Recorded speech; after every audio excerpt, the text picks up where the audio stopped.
is great. Right, we're going to settle this right fucking now. Because we're sat here having this argument and everyone's saying like I need to apologise to Alex, but it's not my fault that he can't look at colours like fondant fancies and get them right. And you're like, oh no, they're all white ones. Not in the standard packet.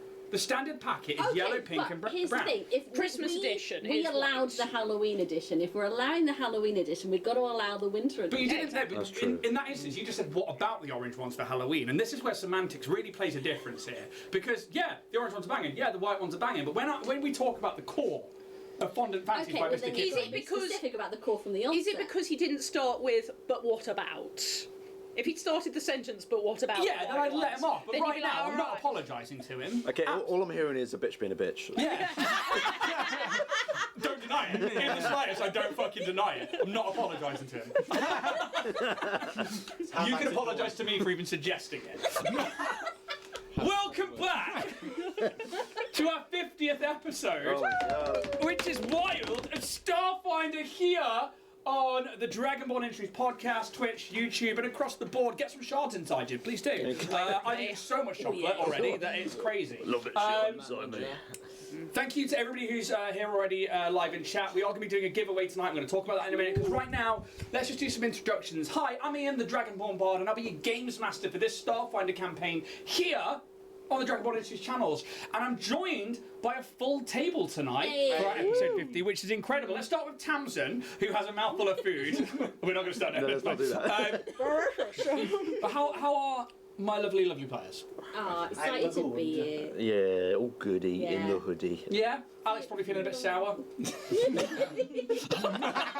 you want the answer or the honest answer? Let's trust Honest answer is fuck you.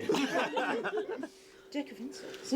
Oh, you want the honest? Yeah. Oh, my anxiety is back to bite me in the ass, but I'm okay. Oh, really? No, I'm so sorry to hear that. That's a genuine... See, you need to apologise Yeah. about the fancies thing. It's all about vanilla. No. Just give me this, man. I need it. I've dug my heels in now, so now I don't want it. Do you know what though? I'm going to back you up on vanilla. Vanilla is a solid flavour. Milkshakes, vanilla milkshake. I agree. Yeah. Although banana takes it for me a lot of the time as No, well. banana's too risky. I like the Banana. artificialness. Oh It can be no. medicine. If you get a medicine one, If- Yeah, I agree. Like if it's a nice mellow banana, it's nice. If But if it's- it's yeah. too strong banana, it's like eating one of those foam bananas, I was like gonna say, foam banana, yeah. maximised. And that's So- awful. Not a fan of those, but Yaz used to love the shrimps and bananas. That used to be like a classic when they thing. were proper. Yeah. Proper shrimp and Back in my banana. day. But I do agree that vanilla is a top-notch flavour. We've actually had, I think, like when we used to work together outside of this, like mass conversations about vanilla versus plain, and people go, "No, plain doesn't mean vanilla. Plain means no flavour." So no, come on. When you say plain, if I said to you, "Get me the plain ice cream," I'll get vanilla. Yeah. Vanilla. Yeah. yeah, 'cause there's no- Victoria sponge, vanilla. yeah, exactly. Because vanilla's a good flavour. It's a classic flavour, and it's all good. It's fine, don't worry, I'm not... Oh, You're just gonna wake up with a horse's head in the bed tonight. That's all right. I don't mind. I like horses. Just the head. I don't actually. I find them quite tricky and scary, if I'm being honest. There's too much going on behind those eyes, and they're too intelligent, and it scares me. And they could fuck you up. Yeah, they really could fuck you up. Like, yeah, And they were. yeah. It's quite a scary thing, but we're here to play some Starfinder, which we have done now for. Last week was our year anniversary, and this is the 50th episode, which does warrant a giveaway, I feel. So, we are sponsored by Warrior Prince 3D, and I'm going to hand over to Steph in a minute for that, but Warrior Prince have thrown some minis into the mix for the prize tonight. They've actually thrown up, I'm going to go to, because I wonder if it will show up on the battle cam. If I grab That's just the... chocolate. It's just innocent chocolate. We have some OG crew minis provided by Warrior Prince 3D, which they're just there. Like kids, even got Vorag on there because there's no eater anymore. No. There's no eater anymore, is there? Lower. Hey! Oh my God. It's because they're not glued to a base at the moment. Neither is Calyx at this very moment. So they're part of the prize that we're going to be giving away. There is a dice bag from our very own Stephanie over here, who has been hard at work sewing for weeks. Weeks. For and then weeks. Forgot to bring it with me like a tick. But there are pictures of it on Instagram. It glows in the dark. It really does. What It's more very could you want? exactly fucking that. nice And In the dark. the last thing is also this here, this big, chunky Starfinder dice, which I made, which is just rolled a I'm trying not to 6 on that one there. Respectable Or it's not a 1, No. not a 20, but all of those are going to be up for grabs tonight. When we get to the break, I will give you all a word to put into chat, and when we come back from break, we'll do a draw and see who wins all of that stuff. This will be open internationally, so if mods listening or anything like that, do let people know when they come in that there is going to be a giveaway. Otherwise, let's hand over to Steph for some... wait. The start of that. For some, It'll be lonely this Christmas without 3D prints to hold. It'll be lonely this Christmas, no prints to behold. It'll be cold, so cold, with no pretty 3D prints I can hold this Christmas.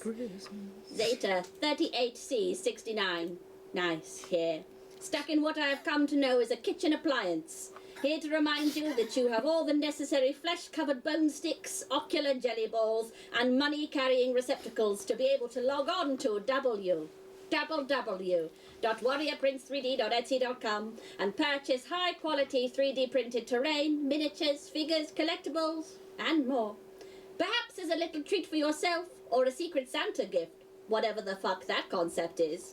And whilst you plug in the code to the stars for 10% off your order, spare a thought for old Zeta 38C69. Nice. In my cramped and burny-smelling new environment. Merry Christmas, flesh bags, wherever you are. Thank you, Zeta. Thank you very much to Warrior Prince 3D for both sponsoring this show for 50 whole episodes now, and for providing 50. And for providing minis for tonight's giveaway.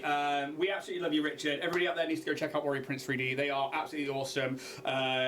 Otherwise, let's move on to some more corporate shilling, because if you use the code Dragonborn10 on rollandplaypress.com, you'll get 10% off your Roll and Play Press toolkits. That was a mouthful for me, wasn't it? Yeah.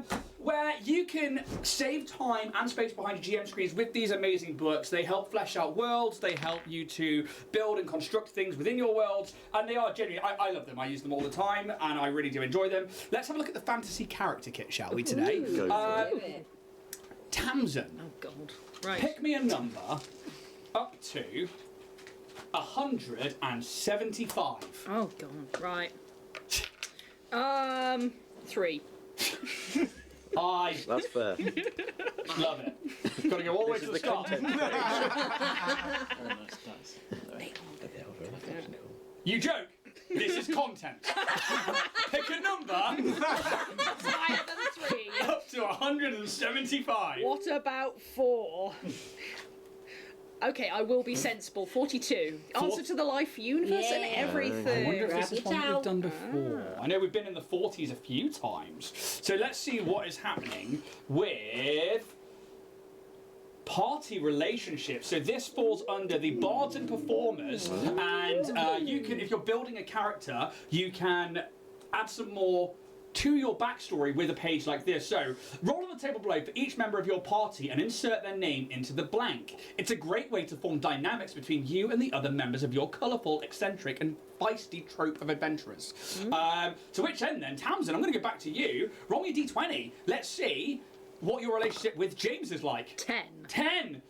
As a distinctive muse, you regularly sketch James when they're not looking. I'd like to press the go. button for the safe space. There is no safe space in Dragon. No, there isn't. I think that's more a TJ thing. So let's see what your inter-party relationship with Steph is. Roll another d20. Oh, let's go. 1. 1. You went to school with Steph and have plenty of stories to tell about them. How wholesome that one is. What about Alex? I think the Gonna next go through the one whole fucking fucked up. party. 14. 14. Ooh. You used to play cards regularly with Alex. That's it. And what about, Keep it simple. He used to play cards and then hid a dead body together. what about Jack? That's a cocker, that one. That's a cocker. Oh, no, ours, that's 44. 4. Okay. You and Jack vied to be the best dressed and tried to outdo each other daily. Okay. I don't think I Jack can liked outdo that. Jack. Jack was like, okay. That little bit of preem like I do with the I Claire. get the feeling like between Blue like steel. Kaisel. Oh, for God's sake, not Kai. For anybody who's watching Kaz. that doesn't necessarily know Jack, Jack plays the really same character with a struggled. different name. Between It's true. Kaz and Calyx. Calyx would be like fashion, like flowy, silky, colourful, and Kaz would be like hard edge black leather. That's very true. Yeah, I was about to say, just Yeah. leather and PVC Folk. all the way through. Just a ball gag. And... What about you and I, Tamsin? Oh. That's an at 20. Any time spent in a tavern with Ian always ends in a drinking contest. Oh. Would I win that because I don't drink? Yeah, I. Like, oh god! This water's really getting to me. Oh, it's like Legolas in that just like, I think I'm feeling it. But then, so, you know, Oh God, what is intoxication? that's just one of the tables within the fantasy character kit. Obviously, there's like tables throughout the books. You can use those to fill up on your character backstories, your world backstories, and they're just really fantastic. Use that code Dragonborn10 and you will get 10% off your books, and it lets them know that you've come from us, which is completely awesome. James Hi. is going to chat about... Twitch Prime subscription. So included in your Amazon Prime subscription, you can subscribe to a channel of your choice, absolutely free, as part of Twitch, Amazon Twitch Subscribe. It's just a way to show any channels that you like them, and a way to help and show us that you're there for us. Nice. And it gives us money. Well, yeah. Who doesn't like that at Christmas? Yay. It's the gift that keeps on giving. It is the and it's gift. free as part of your Amazon Prime Yeah, subscription. you're already paying for it. You may as well use it. We're going to throw over to Jack, who's going to talk about the Deck of Many Insults. Yes. Who's this from? This is from Loki Battle Maps. So this is just lots of cards with a picture of a dragon's ass on it. Ass on it. Yes. Who wants to be first? Catnip to a bar. I'll take it. You'll take it? I bet you will. Yeah, You little Right. slut. baby. Riddle me. Right. Go apologise to the tree that's working hard to produce your oxygen. We've learned something tonight on me and apologising. It's not happening. It is working hard. For a minute, I thought that was going to be go apologise to Alex. I was like, all right, Alex. It's fine, I don't need an apology. No, don't let him off. Oh, proceed. I'm sorry you felt that way. Oh, God. Sorry, The worst kind of bullshit. I'm sorry you feel I need to apologise. I'm sorry if you're upset. James, Go for it. I hope your next blowjob is from a were shark. There would be people into that. And Steph. Hello? The only way you're ever getting laid is if you crawl up a dragon's butt and wait. Yeah, probably. Yeah, probably. Oh, Jesus. Oh my god. Alex, Yes. please raise your hand if you have a question, then place it over your mouth. Okay, I quite like To be that. honest, I'm still thinking about the logistics of a were shark. Just like drown in air. Well, I imagine that, like, when they're in their human form, Yeah. they're gonna be fine. But, like, yeah, if you turn into the... The guild bit. Give me a bath. Surely that makes it Dead. infinitely more dangerous mid blowjob. Oh, yeah, I forgot about the pleasure. Yeah. That complicates things. Put that in the book. Forgot about the blowjob. I think you could put that in himself in there. Go on If then. it, I mean... Ah, shut up, Alex. If it was like mid-bang, you know, like it was proceeding and then were shark, then Oh, I obviously see, yeah. complications. Yeah, of course. And what am I writing? I forgot about the about the blowjob. Right, Tam. Go on, bring it. One day you will truly see yourself for who you are. Then you can disappoint yourself as well as the rest of us. Every day of my life. Why are yours always so fucking brutal? Why are they so bad? You need to read one for me then. Yeah. Jesus. I'm sorry you don't understand my plan. I have neither the time nor the crayons to explain it for you. Oh, I I like love that. it. Yeah. That was a nice one. Oh my god. That is the deck of many insults. You can get such quits from the guys at Loki, and they are fantastic. I just want to say a quick thank you as well to new show supporter Battle Systems. They sent us out a load of terrain, a new board game called Maladin, which me and Jack have been unboxing on the channel so far. Genuinely freaking awesome stuff that they've come in to support both Starfinder and Bloodpunk with terrain. Absolutely incredible. So please go check them out. There should be a link in chat every now and again. But also, they'll be in descriptions of things like YouTube videos and podcasts as well that you can click on. That link isn't an affiliate link, it just lets them know that you've come from us, and it just tracks and monitors the traffic, which is awesome, because there's no obligation really. But if you do go, just click on that link, let them know that you've come from us. Please go check them out, they're really awesome, as well as checking out Dragonbornindustries.com for some merch. There's so many announcements now. So many announcements. You can get things like t-shirts, standing cups, hoodies. How many of us on standing cups now? Just the 3? 3. I forgot mine on the side. That's all right. It's okay, babe. It's okay. What? Let's play a guessing game. Oh god. Because mine's been in there a while. Mm-hmm. Do you think it's hot or cold? I think it's hot this time. Yeah, I think it's hot tonight. You know Gonna what go it is. tepid. Tepid. What do you think it is? Yorkshire fog. No, London fog. He's not allowed to answer. He knows what's in there. Hot chocolate. Espresso. Just a really small shot of espresso. Or a real shot of espresso. It is hot chocolate. I've got hot chocolate tonight. What are you guys? I was going to say noshing down, but that's a later. Steph, what are you noshing? I'm noshing a caffeinated vanilla beverageino that I put a bit of tea Vanilla. Vanilla. We've got. Squirty cream in as well. Oh. It was 20p in Tesco's. Oh yes. Sick. What about you? I've got the old classic hot water. Oh yeah. Well, the excitement must end somewhere. Sorry, I realised I got a message, but I don't know what that one's all about. Dotty Mango, if you were there and moderating, I'm not sure what you mean, but I can't see any on my side here, so... It popped up. The keyword popped up. Oh, that's fine. Yeah, I think I put that up in chat for Nightbot, so I may as well let you all know now. The keyword for tonight's giveaway is going to be 50! 50? All in capital letters. Nice. So if you want a chance to win all that stuff from earlier on, just type in the keyword 50, 50? and you could win that dice, the dice bag, and the miniatures, and we will ship those out worldwide. Apart from that, I don't think there's anything else we can really do apart from jump into tonight's episode of Killing James Again.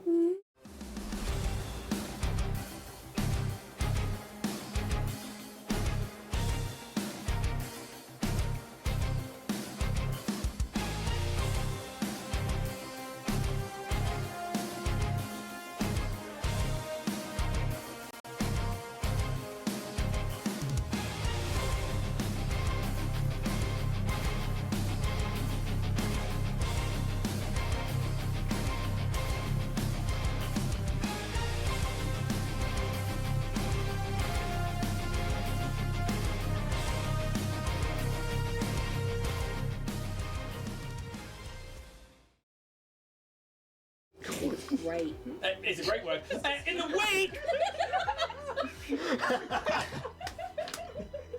That might be immortalised now, I'm afraid. Do you know what? Fuck It's it. on brand. Sorry, it's going in.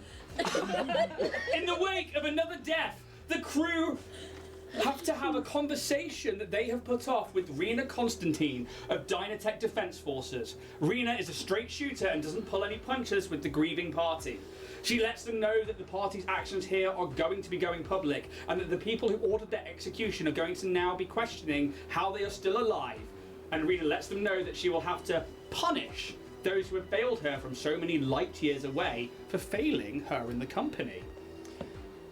And the last thing we saw as the crew, well, is the crew on these big public news screens trying to push their way through the crowds, covered in the gore of their friend who is no more, as they make their way back towards the Lawspire complex to work out what their next steps are, to see if any evidence against Dynatech can be used legally against them, to uncover the hidden Dynatech silk farms now, to gain more evidence, or wait a few days for the Starfinder election to take place.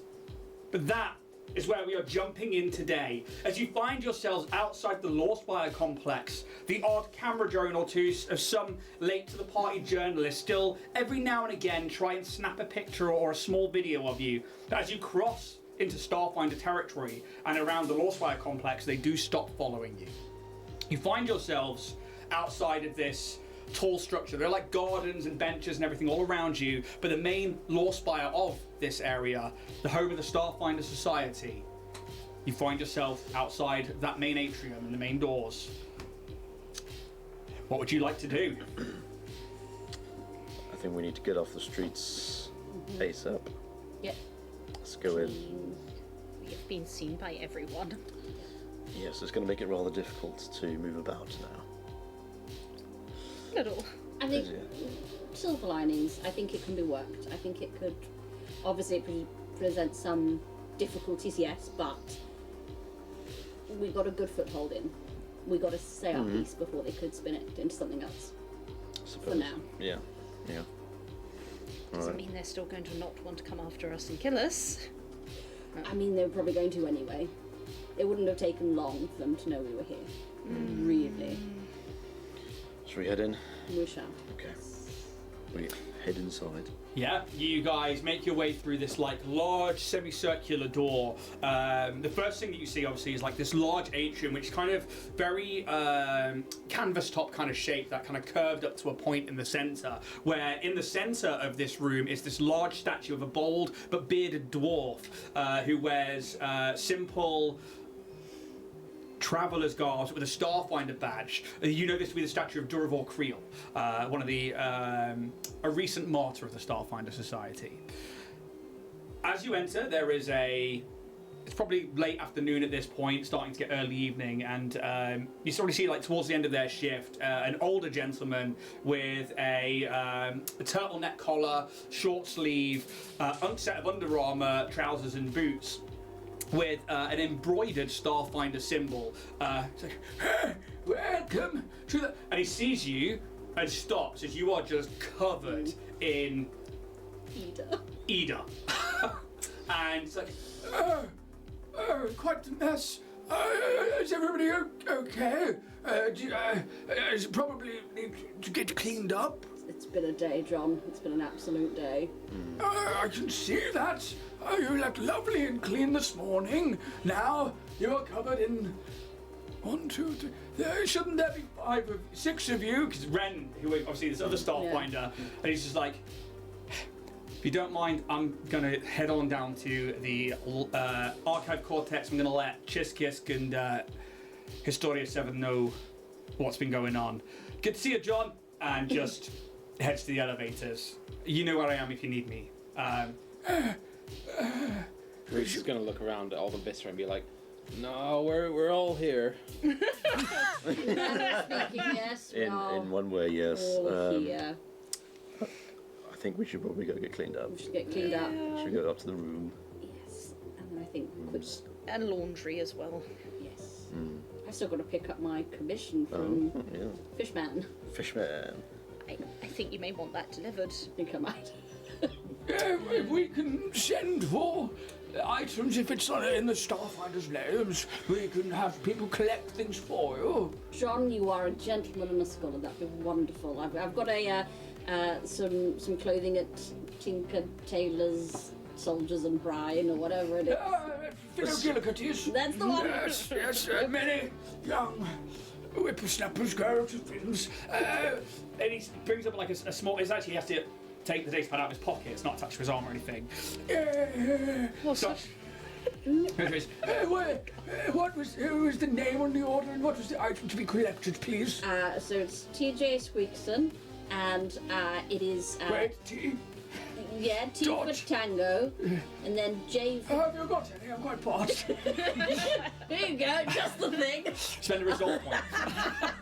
Okay, TJ Squeakson. TJ Squeakson, and it's just some clothing. Clothing. Yeah. Writes it down. Anybody else need anything collected from anywhere? Yeah, well, good, thank you. Good. Good. I think I'm ever going to leave again. I think we're probably going to have to at some point. Oh, don't worry. Sorry. You're not the first Starfinders to come traipsing blood in on the floor. We've got many a bot that can clean that up. And he starts pressing buttons again. You see like these little tiny, they're like tracked Jones, like basically Roombas that come out and just like and start sucking up the blood and viscera of this Dave Akita. would love this. But you guys can retreat to your quarters. You've got a crew room here in the Law Spire complex. You make your way up the what would be the it's not like a staff elevator, but the housing elevator essentially. It's not like the one that goes down and requires security. It's one that you have access to at 24 hours. And you go up to your floor, you find your quarters, you go on in, and hi, welcome back, guys. How's it going? I'm gonna go shower at Linda's place. Don't blame you. Oh, God, how is everyone doing? Your room chimes up. Oh. Can I get everybody a quesadilla? Any chance you can lower the volume? Ah, it's not part of my program. You gotta pay extra for that. Who wants to shower first? Do you guys want to take a group shower? As soon as possible. No. Tina's gonna focus it back in. If people want to come and shower at Linda's place, I'm sure that's fine. She has a less annoying AI. Cass, please can we turn this off?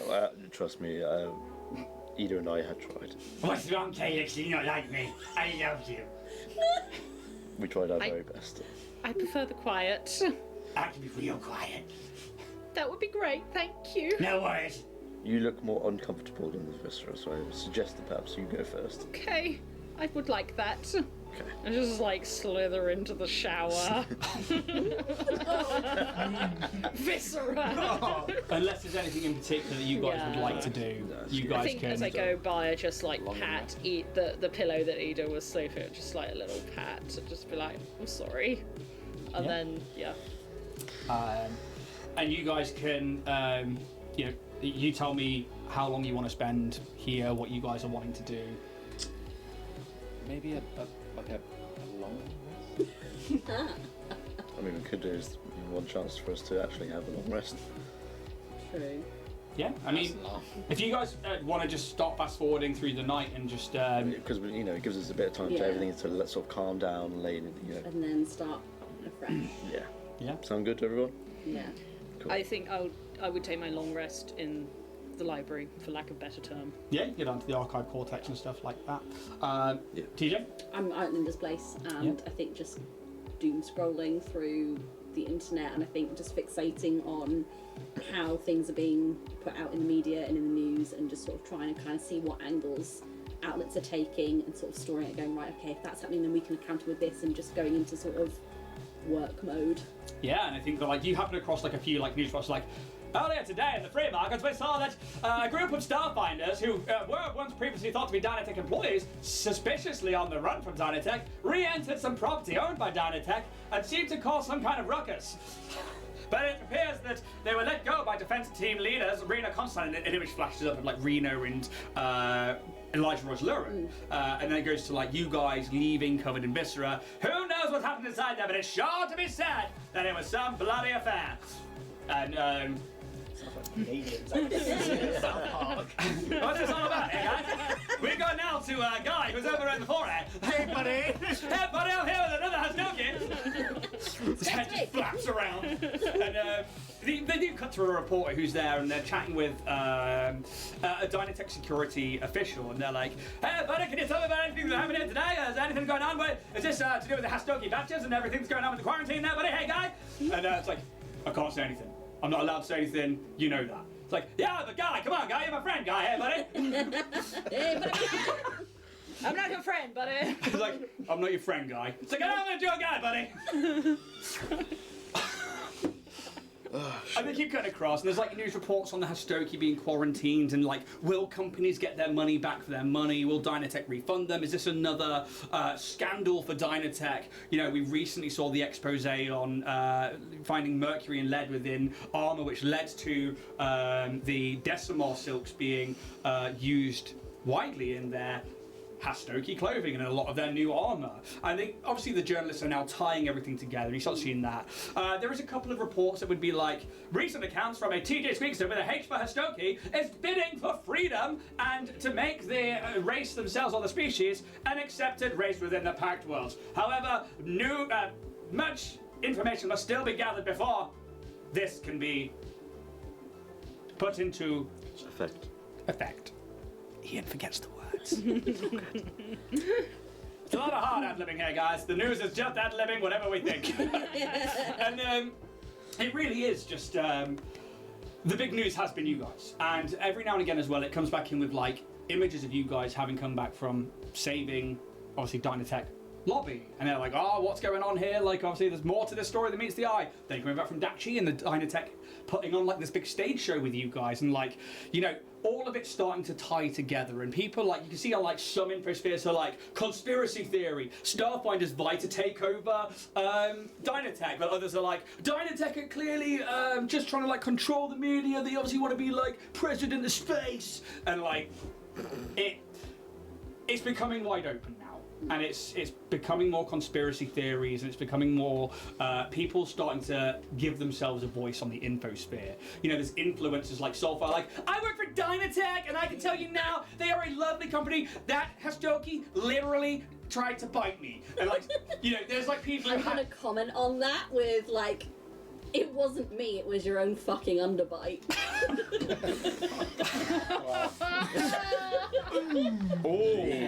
Oh. I do that on my Squeaks account, by the way, not Hastoki. So, she comes back with like, oh my god, I can't believe you would like personally attack my physical being. That is such a shitty thing to do in this day and age. I'm gonna give her a diplomacy check. I'm gonna roll the dice I'm gonna be giving away. I'm gonna see if she can bring people on to like you body shaming her. Cool. I'm ready to respond. So 15. Cool. Add some expertise to that. For 4. Now we've got to find her stat block. Right, I've got a response locked and loaded. I'm ready.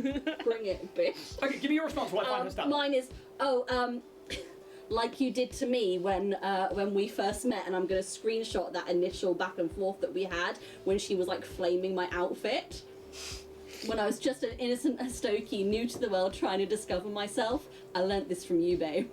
Okay, and then she responds with like, fashion's one thing, but to body shame someone is a whole different ball game.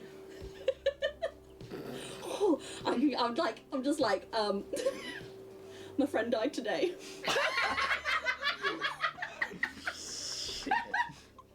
Straight out there, man.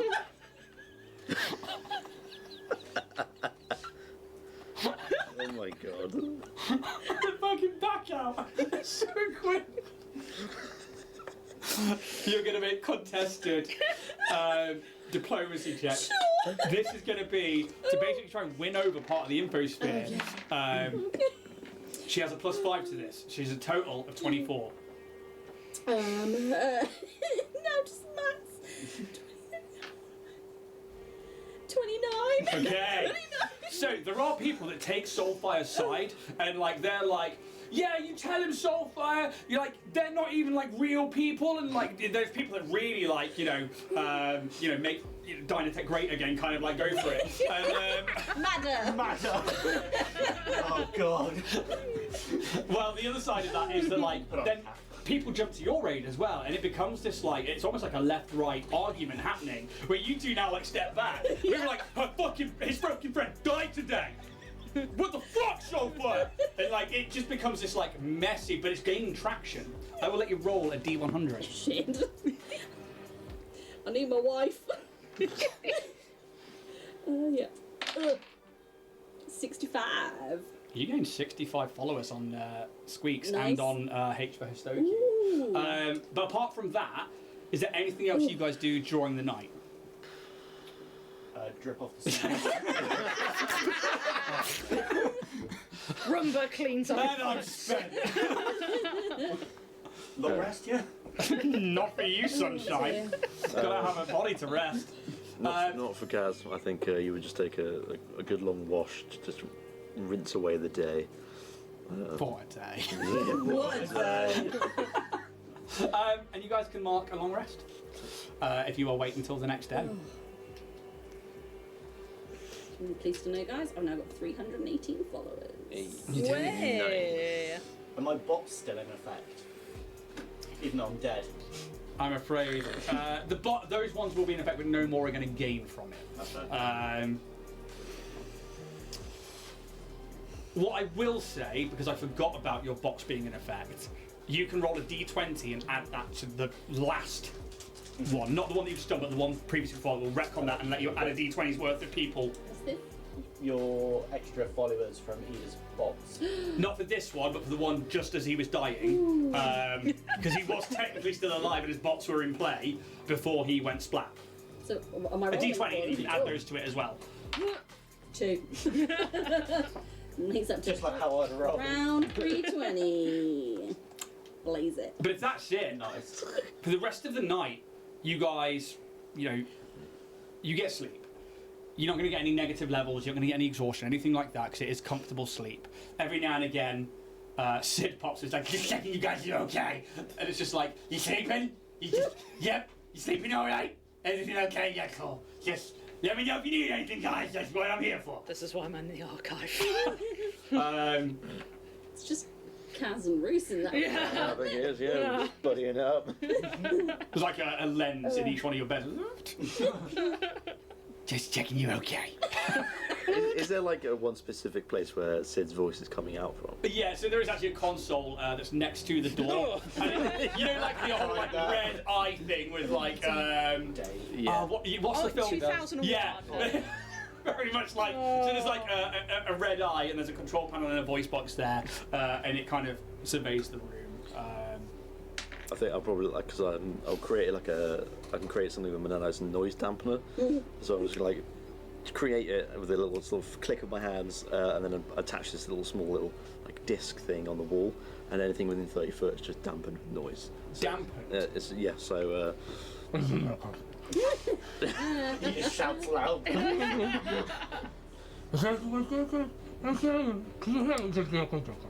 Sounds beyond the radius cannot be heard within it. So. You see the light. Like, that's fine. I'm closing Like my every now eyes. and again, it looks like the pupil moves. Okay, we're purchasing duct tape. But yeah, you guys can take that long rest, and you can wake up the next day. And how's everybody feeling? So. Rested.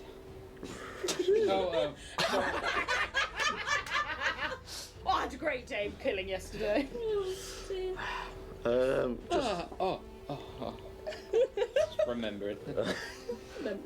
I think Kaz is just really unsure about what we're really actually going to do next. I think when he wakes up in the morning, he probably just checks his data pad for any sort of comms or anything. Maybe to hear back from a certain person. Yeah. Yeah, just questioning everything and what to do next, because there's so many sort of roads to go down. Yeah. I think TJ kind of will like knock on the door to the apartments in the morning with like a coffee in hand. He's got his like world's best boss mug that he's got, and he's looking a little bit cleaner. Kind of stroke the hair back a little bit, but there are the bags under the eyes. It's like, right, good morning, chaps. Right, game plan. I think we should head down to the Law Spire this morning, because Kelix is in there anyway, and then we should possibly go through the samples that Ida collected for the food and Jenkins things, and see if we can get into that data pad. What do you reckon? And go from there? Yes? Yes? How many have you had? 5! Sounds about right. Actually, during the evening time, somebody would have gone to Gills and somebody would have brought back your clothing. Oh, in that case. To which end, what are you now wearing? And I think this might be a good time to go around the table and describe what your characters, what race they are, what they look like. So. Okay, so TJ, he is a little hamster man.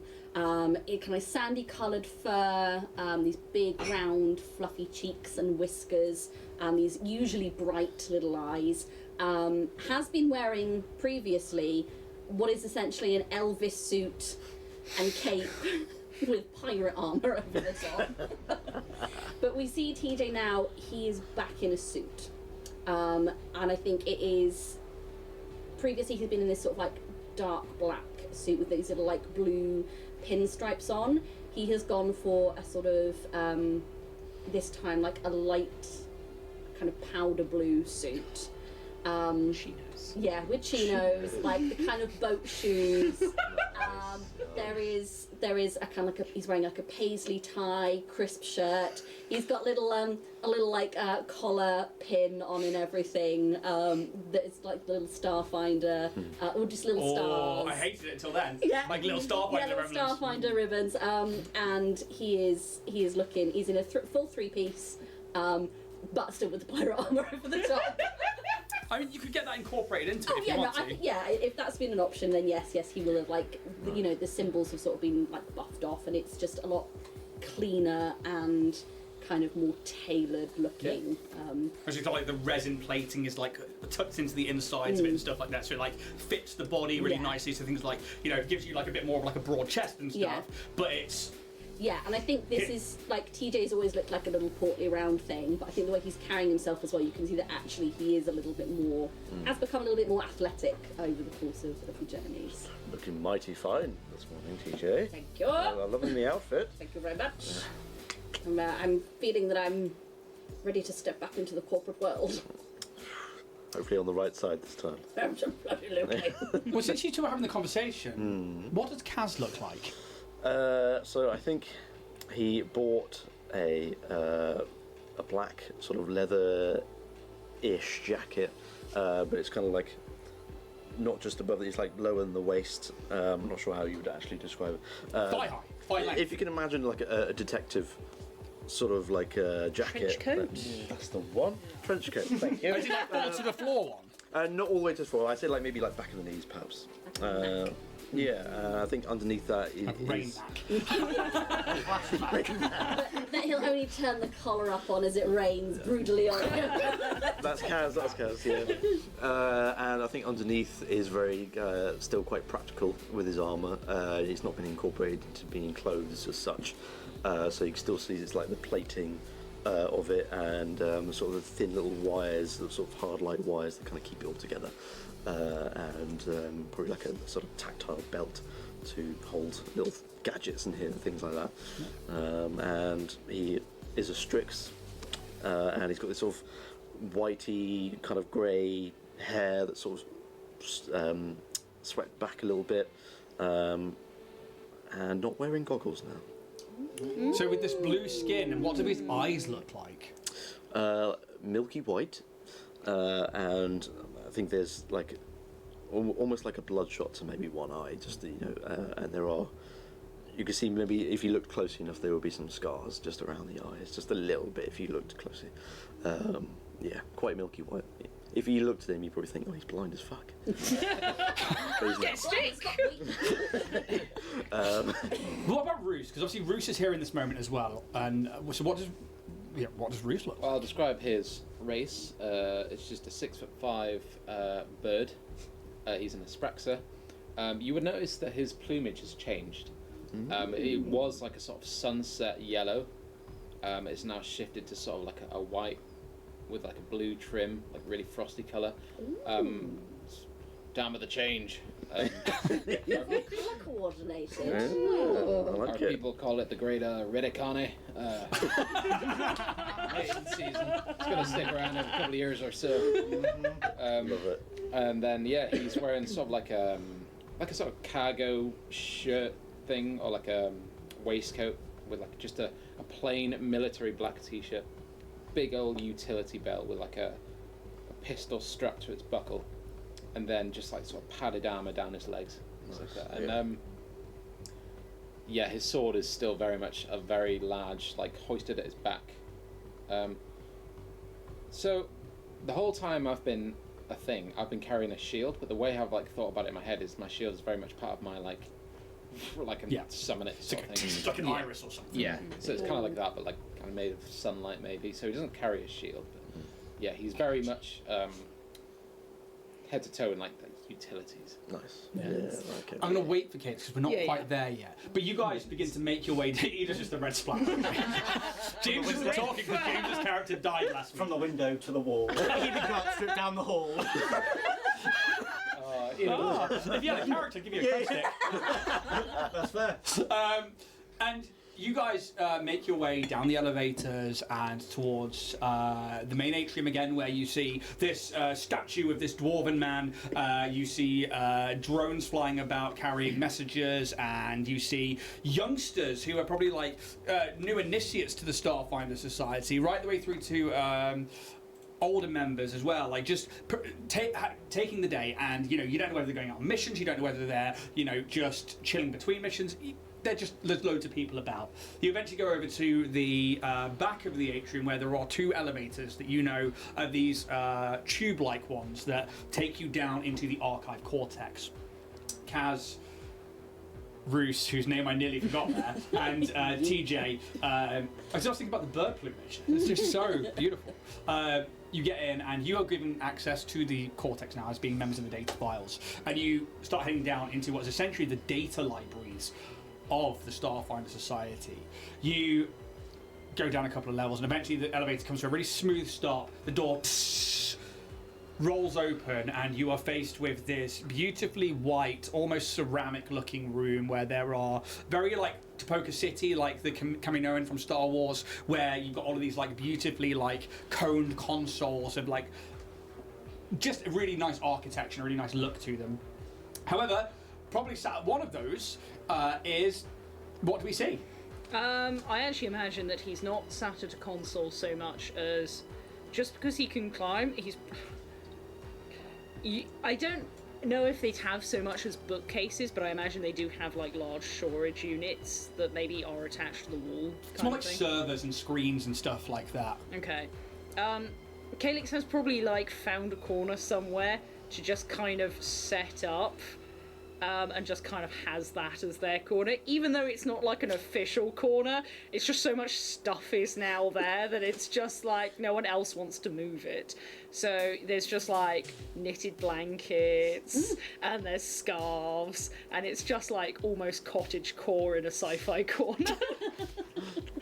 People are sort of like, because there are loads of Shuttlecore. It's shuttlecore. But there are like loads of like data files, or a load of data jockeys down here who are working. They sort of like, you can see some of them are like, they'll point every now and again. You're like, yeah, just. With other ones, they're just like, leave them be. Yeah. And like, how annoying those AIs are, but they're too cheap to pay for their upgrades. Does try to contain to at least one desk, but like occasionally coffee mugs end up on like the next door desk. It's sorry. And then it's like there's like the little thread going at the back, so there's like little balls of silk around the place. He's like piling up. What does he look like? So he's like, for lack of a better way of describing it, a centaur-like caterpillar. So he has like 4 legs and 2 arms, and he looks kind of, he's got the face of like a axolotl-like creature, but he's like the bright pink with black and white markings on his skin. He's wearing, I think the last time I actually changed to the white Kasathan cotton, and inside that, like the D suits integrated. Don't laugh. Spit. Yeah. I know that feeling. See? Kasathan cotton. Yeah. In this economy. Trying to hold it together. Really sorry. You carry on. And yeah, sort of like the D suit. Armor is integrated into this, and it sits more like plates on top rather than sort of like as a sort of suit, because he kind of Donald Ducks it a bit. Like the lower half just is, but The big cock and balls hanging on the floor behind him. Well, And you guys see Calyx. curled up. I think after Ida and the whole Hastoki Heights, he's just like taken out loads of things on. I think he's mostly concentrating a lot on like the Elven lore and history and language, because he's really curious. But he's just burying himself in that for lack of knowing what else to do with himself, and just like the panic of like leaving the whole lore star. He's like, nope. Safety in a bubble. Yeah. So he's just sitting there with data pads, just like, ooh, I'll elven architecture. And it's not even like a particularly interesting chapter, but he's like, oh, better read this. Yeah, you probably find it's like mostly on like Castrobel. That's like where most of the elves actually come from and populated things like Galerion, the original planet where Absalom Station now sits. And it talks about elven architecture from the days of early Arcana right the way through to the modern day, with how they still try and keep to this same kind of structures with obviously more of a modern alloys and metals, really. You guys all enter. You see Calyx in the corner, and I hand over to you as a group. Morning, Calyx. Oh, hi guys! Morning. You're right! Well, yes. As well as can be, Yep. I think. Yeah. Did you know that the elves had this way of having big arches to help with ventilation in their buildings? It's really quite interesting. I did not know that. Yeah. Oh, Very well. the more you know, eh? Indeed. Add that to the knowledge bank. Yeah, it's really interesting. So, So, what are people's ideas of what to do next? no, please. I've forgotten his name. Bastard. Jean? Yes. I was also thinking about Jean. Yes. I do, because you've got an in there, haven't you, with your lady friend? Yeah. Yeah. We need to let him know Perhaps about. worth sending them a message. Seeing, I want to know what that guy's deal is. There's something going on there, something I can't quite put my little fingers on. But I think that, with everything that's happened, maybe they're a good source to reach out to. Do you think they would know I've seen everything? And... Always worth an ask. Always worth an ask. We've got the food situation to tie up. I expect to see him there, but he's not there. We need to get that finished so that the Starfinders have what they wanted against Zan. I think really that's what our tie-up needs to be here, is get that sorted and get into the datapad. True. Although I feel like the people who work here probably could do a better job than I. But we can at least have Yes. that knowledge and Yeah. help. Don't shoot yourself down, Kaz. You're an incredibly talented young man. I appreciate that, but my skills are lackluster to in comparison to people who have devoted their lives to it. So. For a hobbyist, pretty good.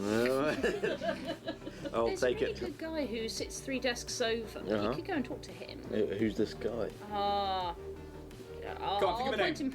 Do you want to get one of the books out? Yeah, get me one of the books out. Roll and play press. Coming in. There for panic Code name. Dragonborn 10 to get 10% off.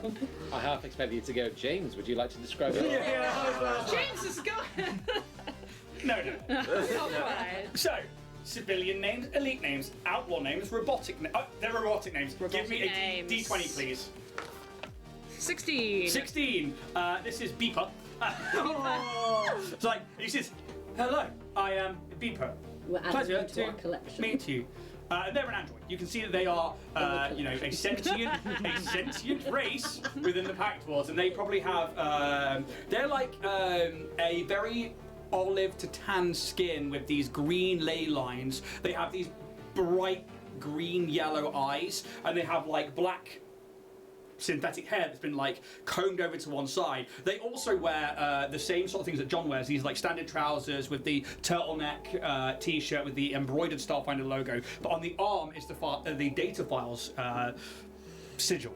And they're like, it is a pleasure to meet you. I am Bleeper, friend of Calyx. Calyx, yes. Yes, he studied economics, but he's also quite good with computers and stuff because he. Yeah. Are you trying to say because I am an android and a construct I am good with computers? That is slightly racist. No, but you did say it yourself. I did. Hey. More humour from Beeper, who has 2 thumbs and is hilarious. This guy. This guy's great. People, have you ever considered Million man? have you ever considered a role in television? I have not considered a role in television. You should. You got a type 5. Is that something I need to get checked out? There's a cream for that. Jeez. As much as I'm sure that But- Beeper over here is very good at this. Am I part of the crew now? Yes. Am I to go on missions and be your captain? You Not at the No, moment. that's my role, I'm afraid. Could I be your captain? You are not the No. captain now. I will go back to my desk. That's probably wise, people, I'm Tear afraid. So. oil. See you later. See you later, Calyx and friends of Calyx. I am Beeper. I'd be This guy. Feel bad. I love it. I think we should Now, take fuck him that guy. James, I didn't want to, mate. Yeah, that's fine. I'll just sit here making drones. I've rejected the kidney. I think we need to give the data pad to Historia, Yes, I agree. And the food samples as well. I think it's Yeah. an all-in and they one can bundle. deal with it as they wish. Yeah. Were we all, Let's head up. Yeah. Get it? I was going to say, were we also wanting to talk to the people who we think were most influential in the elections and stuff? Absolutely. Yes, we've got others to follow, haven't we? So I think get this started, and then we can go out and talk to the others. What were we trying to do with talking to these people? They're the ones who are most likely to influence how the election goes. And So we want to stuff. try and convince them not to vote for. Just see what their angle is, and also maybe, I mean, they might have angles also on Dynatech and what's going on with that and everything, and going outside and yes, you know, they're safe in the Law Spire. I feel like it's going to make our job very difficult after last night, talking to these people who are most influential, especially for those of Dynatech. They can be quite obtuse. Talking Indeed. about angles. I see where you're coming from, This man. is just gonna Oh, sit down. No, I mean, they are Starfinders, but Yes. I mean, they're the ones who may help swing the vote either towards Zano or towards John, I suppose. or towards the lady, I can't remember her name. First Seeker of the Starfinders. First Seeker for the Loazi. Starfinders. Luazi Elizabeth. Loazi, that's it. Okay. You guys can see Historia 7's office. It floats, above the rest of this room. There's a set of stairs that go up to it. And it's almost like it hangs from the ceiling. There's only these steps that go up to it. It's pretty much like a glass, sort of like hemispherical. It's like the bottom of it is white, and then the rest of it is just all glass. You can see there are loads of screens. Most of those windows are also screens, and that initial door when you go up there is also a glass entranceway. You can see that she is in there. She's got her long blue hair. She has those antennae, those additional augmentations that has this like screen that goes across it that you can see her eyes are just flicking through data. You guys can head up the stairs, and do you knock on the door? Do you just walk in? Do you go in with a gun out and just start shooting her? Anyway, I just start blasting. I think we alert her of our presence before we go in. Yeah. You knock on the door and she just like beckons you in. She doesn't take her eyes off this little screen, but she like beckons you in. Yeah. And she like puts up her fingers for like 2 kind of minutes. You see her like she doesn't say anything at this point. She is literally just the reflection of data in her eyes is just going by so incredibly fast, and eventually the screen flicks off and how can I help? I believe we have a couple of things that we would like some assistance with. We have the datapad of Jenkins that we need some professional hardware analysis on. Oh, could I have it, please? Yeah, so, Hand over the data pad. It's- Yes, it is trapped. Yes. And it is also firewalls to... You see her like take a second, and then she takes like a little cord from her neck, and it's like a jack, that and she plugs it into the side. I'd have done it myself, but I don't trust my abilities too much. No, I will have other people have a look into it. If you're okay leaving this with me, we will have people properly get into it and see what is in there. Did you glean any data from it? Obviously, we got we some were- initial some of those messages. messages, yes. and she brings those up, Yeah. because it's not firewall from the outside. This is like the inner core is firewall. Yeah. We will. She unplugs. The cable goes back into her neck. She puts it on her desk. Did you acquire the food samples? We did, and I'll bring out what we'd collected. And she takes them and she puts those on her desk as well. I will have the camelizers have a look through those. Did you find anything else while you were there that was of interest or of note? Obviously, we saw your news reports with you on them, and obviously you have Yes. obviously met with Rita Constantine ahead of when previously wanting to. Good though, I think we were unsure Rena's intentions, but actually I think that she is unhappy with certain things in Dynatech as they stand, particularly the lack of knowledge being surrounding the board and surrounding certain events. She has been very gracious in overlooking certain things that had our involvement, and I believe... Because it is convenient to her. It is convenient. And she cuts you off with that. Yes. Okay. She's not... I wouldn't trust her entirely, but for now, she is probably a useful asset. Limited, but an asset nonetheless. At arm's length. An asset for the upcoming election, or just in general with Dynatech? Possibly Obviously, both. Both are issues that we need to attend to. As for this, I will have the data files look into it. We will make sure that no resource is held back, and we will make sure I believe this phrase, a stone is turned over to get the information that we need for this. So what's next? Do you intend to go to this facility, and she looks to you, and find the rest of the decimar that may have been smuggled here, or are you on some R&R for a bit? I don't think we've got time for R&R. Or to undertake your own missions? Things are moving fast, but... Do you have a status update on how the vote tends to be swinging at the moment in the election? We think that there is a interesting fulcrum at the moment, with you being on the news and Dynatech obviously having something to do with the Hastoki and obviously the whatever infection befall to them. However, this could all crumble if the Starfinder seem to be interfering with something that doesn't follow through. Therefore, when it comes to your people and the fact that First Secret Elisabo has offered them sanctuary here, then we need to do everything we can to try and get them prime status. However, that again will take time. It won't be done before the election.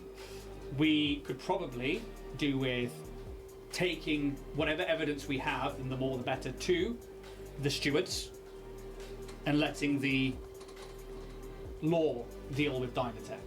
Obviously, they will squirm and obfuscate and do everything they can to get out of it, but if enough doubt is sowed, it is Chiskis' belief that that will be enough for the Starfinders to stick to their usual adventuring ways and do what they believe is right. However, influence is still strong. Obviously, we gave you a name of 4 key figures before that we think that Chiskis believes are swaying many of the minds, especially the youngsters, but they are inexperienced, and maybe a bit of media clout, which seems to be something you guys are gaining traction with, might do it some good. But I would say that it will rest on whatever evidence you can all provide. In that vein, and I'll send her every bit of footage that I've taken from the last, 6 hours. Yep. So, well, actually, technically, 6 hours yesterday. 26 hours. Yeah. So that includes everything in the water system as well. Okay. Particularly the handwritten note that we found, and basically all access. This is the uncut version. Use what is useful to you. Okay. You send it all across, and you see that screen reforms again. It stops like pixels and then goes back out to each of the antennae. And you see that data pouring through as you watch as her eyes just go up to it, and you can see it being reflected in her eyes. And she maintains the conversation with you. She's analysing. And then, good. We will make sure that this is collaborated and correlated with all the previous information given. We will begin putting together a portfolio to send to the stewards as evidence. Obviously, if we can get more, that would be better. But anything right now is tools to the toolkit, or a battery to the laser pistol. Getting there with those metaphors. So we had. I am learning. So we had, I believe, some names to follow. There was the Captain of the Deep. There was Husk, a young Shirin, who's building a team for the Law Spire, hitting that younger demographic. Lynch, an older member of the Starfinder Society. Not necessarily a good person, bit of a darker magic about her. And then Gibbles, the Skittermander warrior, just trying to help. Oh, Just trying to do his best. Just innocent Gibbles. Gibbles. Obviously, when you decide what you're doing, Yes. let us know where we can find you. As for this facility, we know where it is, and we can provide you with a recon specialist to go check the place out. But it's up to you if you wish to go down there. Okay. You are the foremost knowledgeable on this subject. Be ill-advised to send anybody else. Fair enough. We'll let you know. Thank you for everything. And you see, she's just pouring her data. Very good. And just Cool beans. carries on. Get on the way out. thank you, ma'am. What do we reckon, folks? Standing in the hallway. Yeah. Yeah. I mean, what is most likely to give us the most information? The best handle on things? How many days do we have left before the... She's got 2 or 3 days. We've got 2 or 3 days. To the election? Yes. Guess we probably should do the talks with people now. I think so. I wonder if hitting that younger demographic is... Well, if we can talk to maybe at least 2 out of 4 of them. Yeah. 3 So out we've of 4 got- would be great. Just to kind of recap it, we've got Alsum Solius, or Solius, Captain of the Deep. He's a self-made captain, a lot of sway with individuals. He's more of an entrepreneurial front. Husk, the young Shirin, building a team for the Law Spire. It's that younger demographic, the idea of better living amenities for them. Lynch, an older member of the Starfinder Society, common to find her in the Arcana Place, not a good person, not necessarily. Darker hint of magic about her, has tried many times to access the Cortex and has been denied in such. Then Gibbles, just innocent Gibbles. Yeah.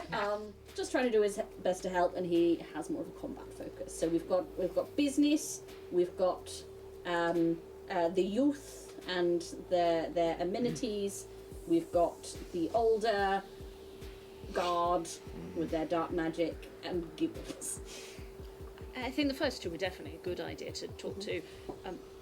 I know you say she's bad, but possibly the older one, or dark magic or something, might be good to talk to her, just because a lot of people kind of respect the older generation, and if we sway their opinion or am able to influence them. They do. I'm also curious why she can't access the Cortex. Like, what does she do? Well, I think that she's been denied access to the Cortex because of her. I think this was discussed before. They said that she wasn't really. They weren't quite sure of her intentions, I believe. Right. What's She that? sounds interesting, though. We don't know what that's based on, though, do we? If she's not quite No. trustworthy. And If then you give me there's 10 Skibbles. minutes. Now, I've got a new feat. Oh. To which end, I should also point out, the guys actually leveled up last week. yes. I forgot to say it on the stream until Jack went, "Is that level up?" And I went, "Yes, that's level up." They did finish the story arc, so everybody but Ida leveled up. If anything, Ida leveled down. All the way down the walls. 32 down to I have a new feat called networking. So if your corporate database doesn't have a piece of information you're searching for, you probably know someone who does. It takes you 10 minutes to attempt a diplomacy check to gather information, as long as you have a connection to the local infosphere, or a quick way to communicate with contacts in a settlement that's at least in a technologically average place. Additionally, if you have access to the local infosphere, you can take 20 on a skill check to recall knowledge in half the normal time, typically 1 minute. Given my background and where we are currently, could I use that to kind of send pings out to my Hastoki brethren for information on these 4 individuals about where we might find them, what's the hot goss, spill the tea, bro?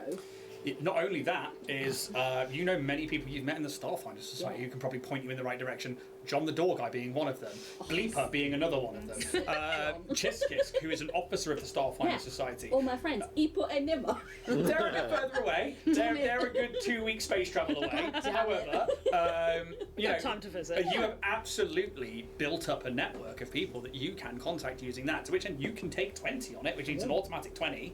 You know, if you take 20 minutes to do so, or you can roll it and see how high you get. You can't do both. We got a Just bit of take time. 20. We got a bit of time. I'll take 20. Yeah, and between, you know, you start something out. Who in particular are you looking for in this instance? Or is it like all 4 of them? I think all 4, but particularly I think looking for Solias and Husk. Okay. Solias. So, Solias, you find out that the information you already have, so they are the captain of a ship called the Deep, which is a deep diving treasure hunting vessel. They mostly actually deal with subaquatic adventure.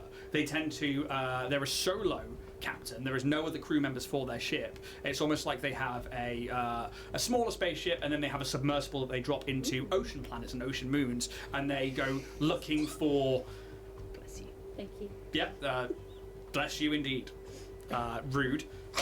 No, what a bitch. God, it's not like you're spitting your throat or anything. Chat line. Yeah, you find that they are currently within the Law Spire complex. They spend a lot of time out and about. They frequent many places like Finogillicotes, as they tend to have a decent working relationship, bringing him brine. You find that probably comes through like a network of a few Starfinders who are like, oh yeah, we know of this guy, this is his sort of personality traits, and then you also get the other ones that like they're stokey, like, oh yeah, we can find that, and they go and like, you know, hammer away at computers and stuff and like bring you like little bits of data and stuff from what like little reports have been around. We'll probably find him coming back to the Law Spy complex at some point, or that his ship, the Deep is the name of both vessels. It's just He's one. got a missed opportunity. They could have had the Deep and the Deepest. But it's just like a bar. detachable part of the Deep is what submerges. And that is in a docking bay. You were given the docking bay information, and you probably find that he is going to spend time toing and throwing his ship, getting ready for his next treasure hunting adventure. Good. He's definitely James Cameron. James Cameron! Oh, I'd forgotten about that. Next one Gonna was raise the bar. Husk. You find is a young Shirin envoy. It's actually one of the ones who originally lobbied for John. And Yes. but has recently moved to Team Zap. And they're an envoy. And you can tell that there's a lot of like infosphere, and you can like people are instantly like with the H for Histoki thing. You can see that like they're like, oh, here's the account. This is where Husk's stuff is, and you can see there's loads of things on him like only eating plant produce, and you can see that he'll won't touch meat or anything that's been made by another creature. Makes all of his own clothing. Is a He's an influencer.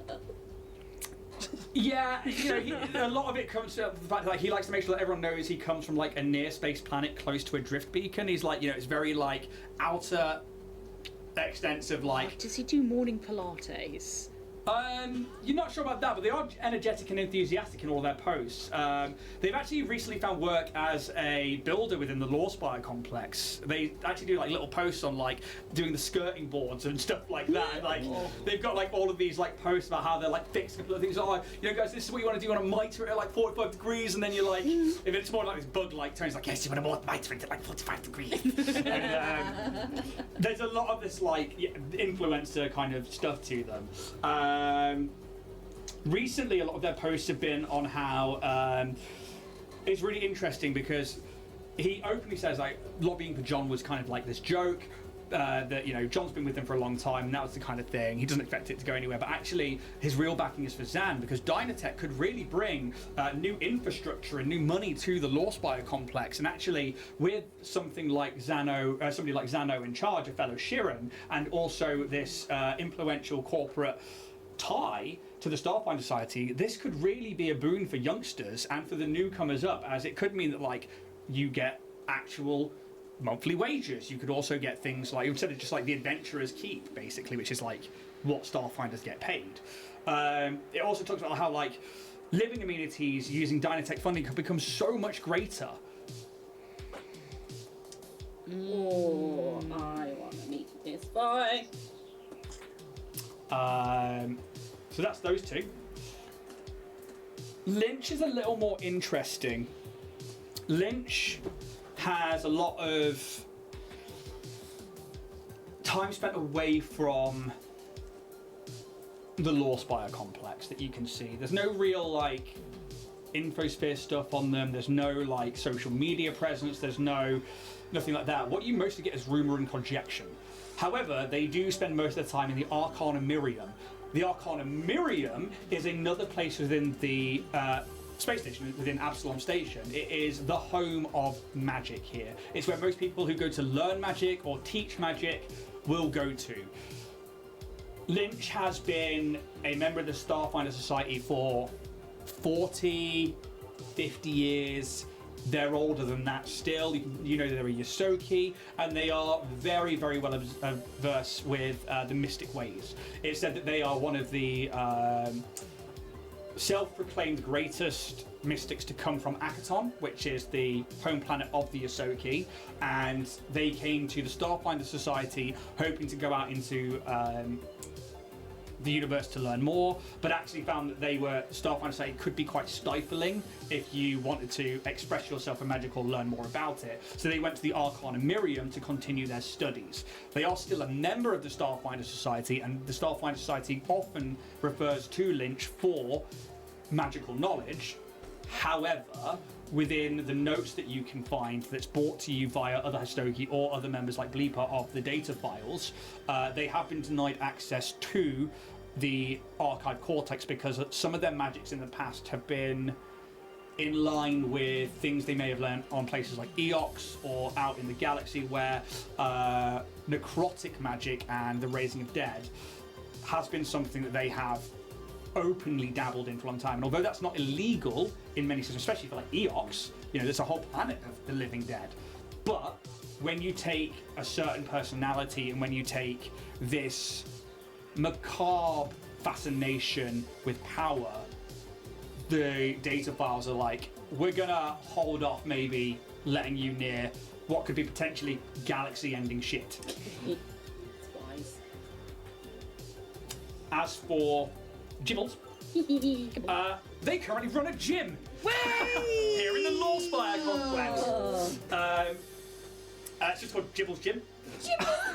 It was an old crew quarters that they turned into a makeshift gym. It then became a popular place for youngsters within the Starfinder Society who just wanted to work out, do a few reps, and they just want to help people so much because they are also a affirmed warrior, but they help people with workout routines and stuff, and so they have a permanent home now here within the Starfinder Society, but they run a small gym. Alright, we're going to see Gibbles. What did you do for 2 days? Bench lifts. I could do 2 pull-ups now. I'll ping off everyone who's kind of helped me. I'll just ping off thank you so much, appreciate you, value you, gift of the cat on a skateboard. Awesome. Where would you guys like to head? Are you going to start hitting up these people, or are you going to go anywhere else? Got to start with one of these people, huh? Shall we send a message to the captain to just be hey, I would like to speak to you, and then go and find one of the other 2 who might be here in the Lawspire? We could do. Send out a captain branch. Yeah, well, I don't know, there's a coffee shop downstairs. Captain to captain. Hey, I hear a captain. I'm also a captain. We got a captain. Want to talk captainship? Yeah, we could do that. Yeah? Yeah. Is there a way to contact him via the vessel, or? Oh, interesting. 'Cause you don't have like a personal commune or No. anything like that. You could potentially ask Historia 7, but even then they were like, you would have to go and find them yourself. Unfortunately, if I give you their personal data, it could be seen as influencing. We can maybe head down. I think if we, make our way through the station a little bit, we can stop by the docks, see if we can. Okay. Well, as we're here in the Starfinder, I'd rather, Society. find the ones in the law spine Yeah, first, absolutely. and so we've got Gibbles? either Gibbles or or Husk. Husk. Gibbles. I mean, both would be quite good to go and meet. I think we start light. Go Gibbles. Go Gibbles. Go Gibbles. To see what actually is there. Bruce, you look like you want to go to the gym. What is Gibbles? Gibbles is a Is Gibbles? Skittermander. So they are this small 2-3 foot furry race. They have 6 arms. They are very much like the cutesy looking beings. But they are like, give me a culture check. In answer to your question, or your query, I will say, yeah, I won't mind a couple of reps. Culture, say? Culture, I say. 14. 14. They are the most helpful race in the known galaxy. So helpful that when their Forgot about that. home planet, which is Vesk 3, was invaded by the Veskarium, they helped them. Because they just wanted to help so badly. So Okay. like 2 foot tall. Joan was a Skittermander, wasn't Joan she? was a Joan Skittermander. was a Skittermander. What a babe. What a babe. What a babe. Whoa, what a babe. What a babe. No one else of importance died. She lived, Ever. she laughed, She loved. She loved. She joned. she joned. Where are you guys heading? Gibbles. Gibbles, I think. Okay, so Oh, Gibbles Jib. please say TJ has like a spandex like outfit, like one of those 80s gym, like the headband and He everything. does ready to now. go. And I will spend a result point to get it. Just the thing, spandex gym outfit. It's like the roller skate Barbie outfit. Yes, yeah. So like treadmill, wheel, wheel.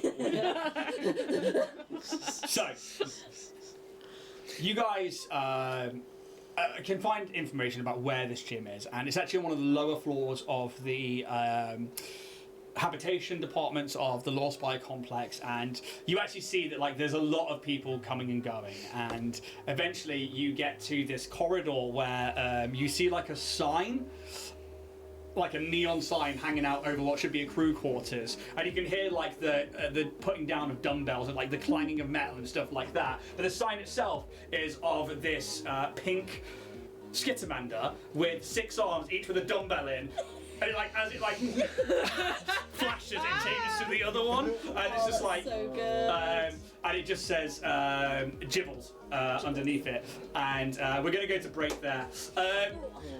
To which end, if you are all here on Twitch, if you use the word 50, all capital letters, F-I-F-T-Y, 50?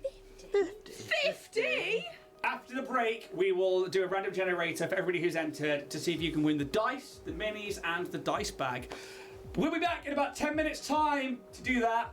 Until then, see you in a minute. Bye. Bye.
Care to repeat that?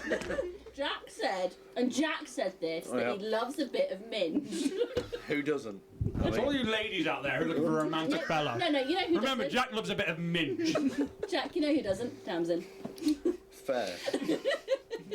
It's not for you, There's, Tamsin. there's, not for there's a you, few Jen. exceptions. that's fine. There's a few exceptions. Where is this going? I don't know, mate. I don't What know. a way to start this 50th episode, part 2. With a bit of minge. So, Oh, love, put a bit of minge around it. that is probably one of the funniest bits of TV. Just in extras, isn't it? Where the guy's like fucking going on the sofa, and he's like, "Come on, love, it's like fucking a dead horse. Put a bit of minge around it." It's just like, Ricky Gervais's TV shows have really got a way of like God. turning a phrase at the right moment. Yeah. It's what it is. But let's stop talking about us and talk about you guys out there, because we need to draw for this giveaway. We need to see who's getting Indeed. a dice, the crew minis, and a dice bag from Steph. So for anybody out there who's used the keyword 50, I can see you all there. We've got some drum rolls in chat ready to go. So, this is where it crashes the computer and I don't know. Are we all ready? Woo! Geeky Phoenix! Been here from the very start. Well done. I want to take a picture of the random generator. I love that. That's awesome. We will get in touch, and we will make sure that that goes out to you. Why did that come up in the chat? I want to see if that came up in chat. No. Ah, No. In the place. right, it says winner right there. Nos. Why is it not sharing it in chat? But I'm going to take a picture of that because it says it right there. It's a shit. But it should have come up in chat and it didn't.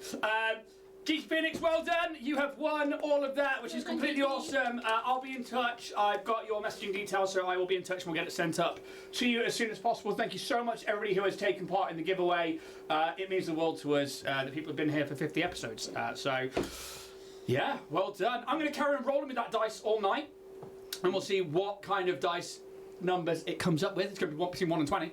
True that. It can't be any others. No. It was, though. Rolled a 35. Like, oh, I may have fucked up making that. May have. I'll do numbers. A bastard. To which end then, there's nothing else to do apart from jump into the second part of this episode and see if we find who James's new character is. Are they here in the gym? Who knows? Is it Gibbles? Imagine. He'll never tell. But as you guys begin approaching this neon sign, you hear the music coming from inside. Oh my god, that's actually quite good. As you hear like the clanging of metal as it's being put down, you hear people like, "Ugh! Yeah.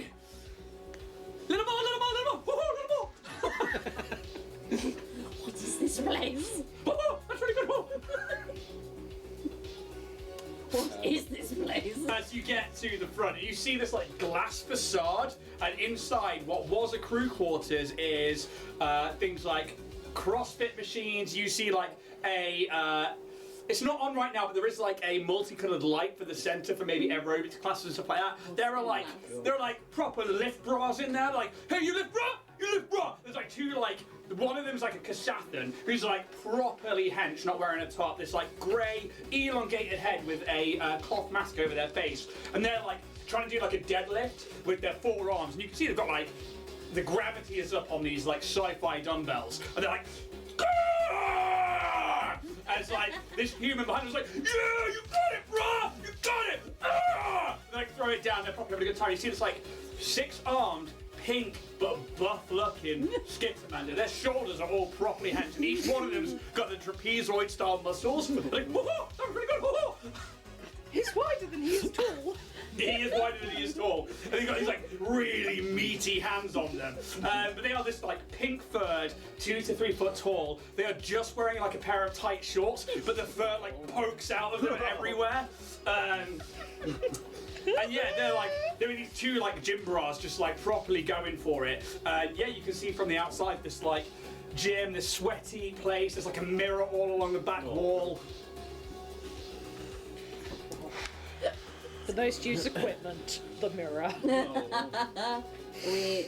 I can smell the Walking in. testosterone from here. Yep. Well, Instead smell of protein something. shakes, they go over to the protein recycler. No. It's just like home. Can I have a look around to see if I can find it? Gibbles. I mean, you see it. There is Oh, literally sorry, okay. a pink Skittermander Right, yeah, wearing yeah, like yeah, gym yeah. shorts I'm with you, I'm with and you. some sneaks. Nothing else. Yeah. They've got like a weight band on in the Okay. middle, and they're like, "Oh, good spot, boys! Oh, How are we approaching this guy? I feel like you're the talker, TJ. I'm sorry, but It's fine. I'm not particularly good. incredibly out of my depth in this scenario, but fine. Yep. this we'll place go is for it. awfully happy, and I'm not used to it. It's alright, Kaz. Don't worry. You just stand there and brood. Okay, I can do that. Calyx, I think this might be a you and me. And maybe Bruce, he's a cheery guy. I could be back up. Just intimidation. I mean, you've got the muscles. You also look like you should be here. I'm sure you could challenge the Kasathan to like lifting. Again, Dost thou even hoist? I am. just thou even voice." I'm going to move us back around to what do we want from this guy? I suppose we could. What's his feelings on the election? Try and persuade him towards a Um, non-Zan. Yeah. What does he? Maybe what does he hear, and why does he hear it? And how does he feel? Where his interests align. Okay. Cool. Sure thing. Yeah. All right. Let's. Sorry. That's fine. You know what? We're gonna wing it. No offense, Bruce. We can do it as like as working for the data files, like general sort of like data collection as a cover. Oh, that's dumb. Oh, give it a aerobics, guys! Woo-hoo! You see them putting on like leg warmers and arm warmers and a sweatband, and like they start like getting this like disco ball down from the ceiling. Oh, now this I can get behind. You could say we were after some steroids. I'm sure there's people around here. I'm just a simple chicken looking for some juice. Baste me. You see, like he's starting to like pump himself up, like all 6 arms are going, and these other 2 like gym bras are like taking part now, and he's just like starting to go like from side to side. He's like starting to do the whole step thing. He's like touching his Do ankles. you know what? Oh. TJ's feeling this. TJ's gonna start like vibing in because yeah, no, that's. Woo! Yes! Woo! Come on! Woo! Ooh, Okay, he's gonna Thanks. sell you a membership. what's a membership? And yeah, you go in and yeah, you can take part in an aerobics class if Yeah, you so wish. sure. Give me an acrobatics check. Oh, it's never good. Okay. So it's a 12 for acrobatics. 19. Okay. Better than I thought it was. You know what? You pick up. It's at the moment. It's going well. You're like getting into it. It's like yes, yes, yes. Still alive. Like, come on, everybody. Yeah, let's get in. Let's close it up. Let's really put the work out. Woo! Let's get physical. And yeah, you guys can start taking. Are you all taking part in the class? Apart from Ida. Absolutely not. No. I think I'm gonna pass on this one. I'm just gonna look at the vending machine. Sit on a new bike. It's all empty calories, my friend. Woo-hoo. Empty calories. Credits. Woo. Yes. Woo. What do you sell it then? If it's anyway. I think just for lack of awkwardness, just like vaguely allowed to look at swaying side to side. So there's no attempt to actually try, or is this like? It's an attempt to try, but more out of awkwardness than trying. So why don't you give me an acrobatics check? But let's give you a minus modifier, so you're gonna take a -5 to it if it's just like the awkwardness. Not that I've got a high score Take a breather, anyway. guys. We're going CrossFit after this. Oh, angry workouts? 17. It's not bad. It's you not know, bad. I think to begin Actually with, sort of getting into it. yeah, you start a bit awkward. It's like, but then like there's like encouragement. Even like the big boys are like, "Come on, man, yeah, come on," and like they start like getting you into it. you know what? And eventually, Right. yeah, you like find this rhythm, and like it's not like too punishing or anything. It's actually very helpful, and like you find yourself starting to like loosen up a little bit. And for the next 24 hours, I will give you both a +1 to dexterity-based check. Fuck yeah.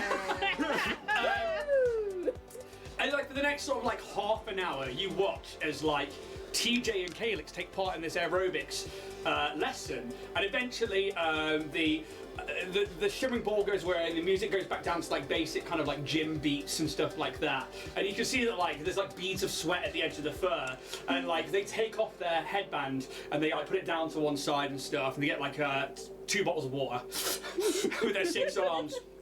It's like, I'll see you boys tomorrow, eh? And like they like clean off their equipment and stuff, and they start leaving. It's like, oh, come for new memberships, hey? Can I help at all?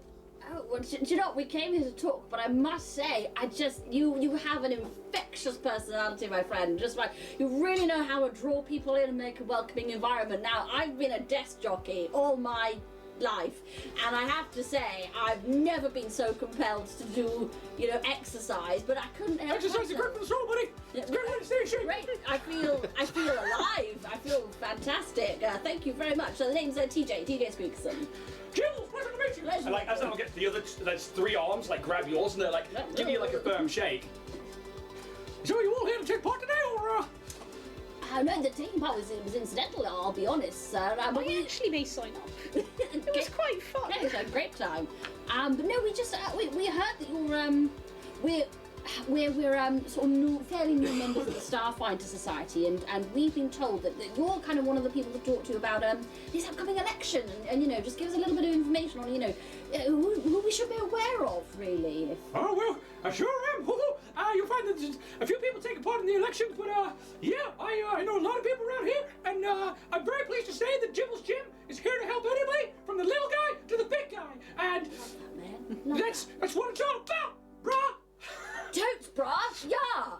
And you know what, brah? And TJ's just like feeding off this energy. You know what, brah? You know what would be really cool? Like, so, I mean, I know it's a little bit gauche maybe talking about it, brah, but who are you voting for? Like, who's got Jibble's vote? Yo, Jibble's totally voted for Zano. They're a new candidate. They're coming in from Dynatech. They said they wanted to help. Jibble's is having help.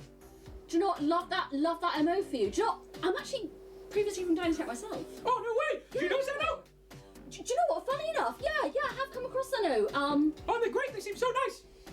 Yeah, I mean, and it's really helpful. TJ will get like somber from it. Yeah, they did seem really nice until the incident. Incident? I can't. I'm sorry. I shouldn't have said anything. I'm still under NDA. I can't really talk about it too much. But yeah, just. You know when you get like a real good hype man, and they're sort of there, bigging you up and making all those promises, and then all of a sudden, something happens and they just drop you like a kettlebell on your toes. It hurts. It hurts the heart. It hurts the feet. It hurts the heart. It hurts the quads. Give me diplomacy check. I'm going to use a feat on this. Yeah. I am going to use my conspiratorial ally. You've learned how to make friends by telling people what they want to hear. Yeah. After they discuss their beliefs or guiding philosophy with you, you can attempt a culture check to recall knowledge on its success. So I can try a culture check to see if I can understand this guy at his core. To use to my advantage for the next minute while you're using this knowledge, you can treat the creature's attitude towards you as one step higher. Yeah. So the DC equals 15 plus 1.5 times the creature's CR. Okay. It's not high CR, it's a CR3. Okay. So that's CR3, so that'd be half of 3 is technically 1 in this instance, so that's DC 19. 27.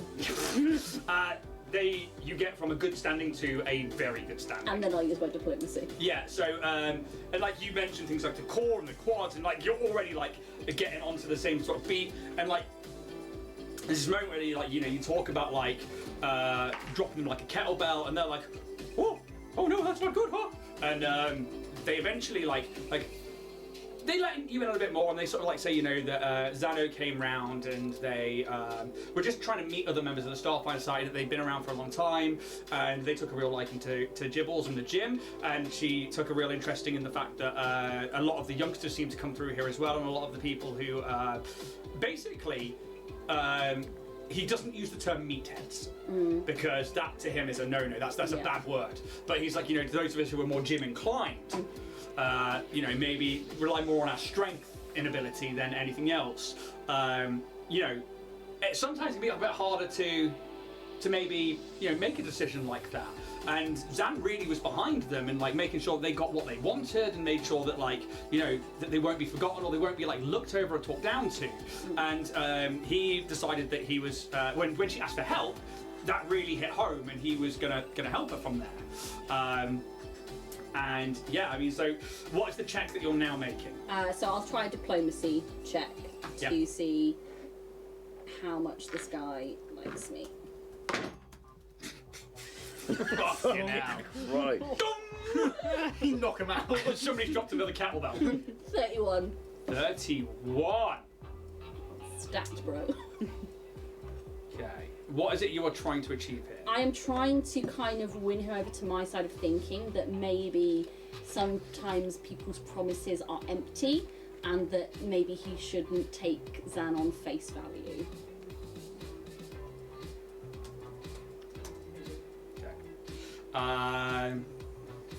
Cat's just bopping in the background. I think he maybe gets spotted that he's bopping his head a little. So just... I got you. You having fun? Shut up. Okay,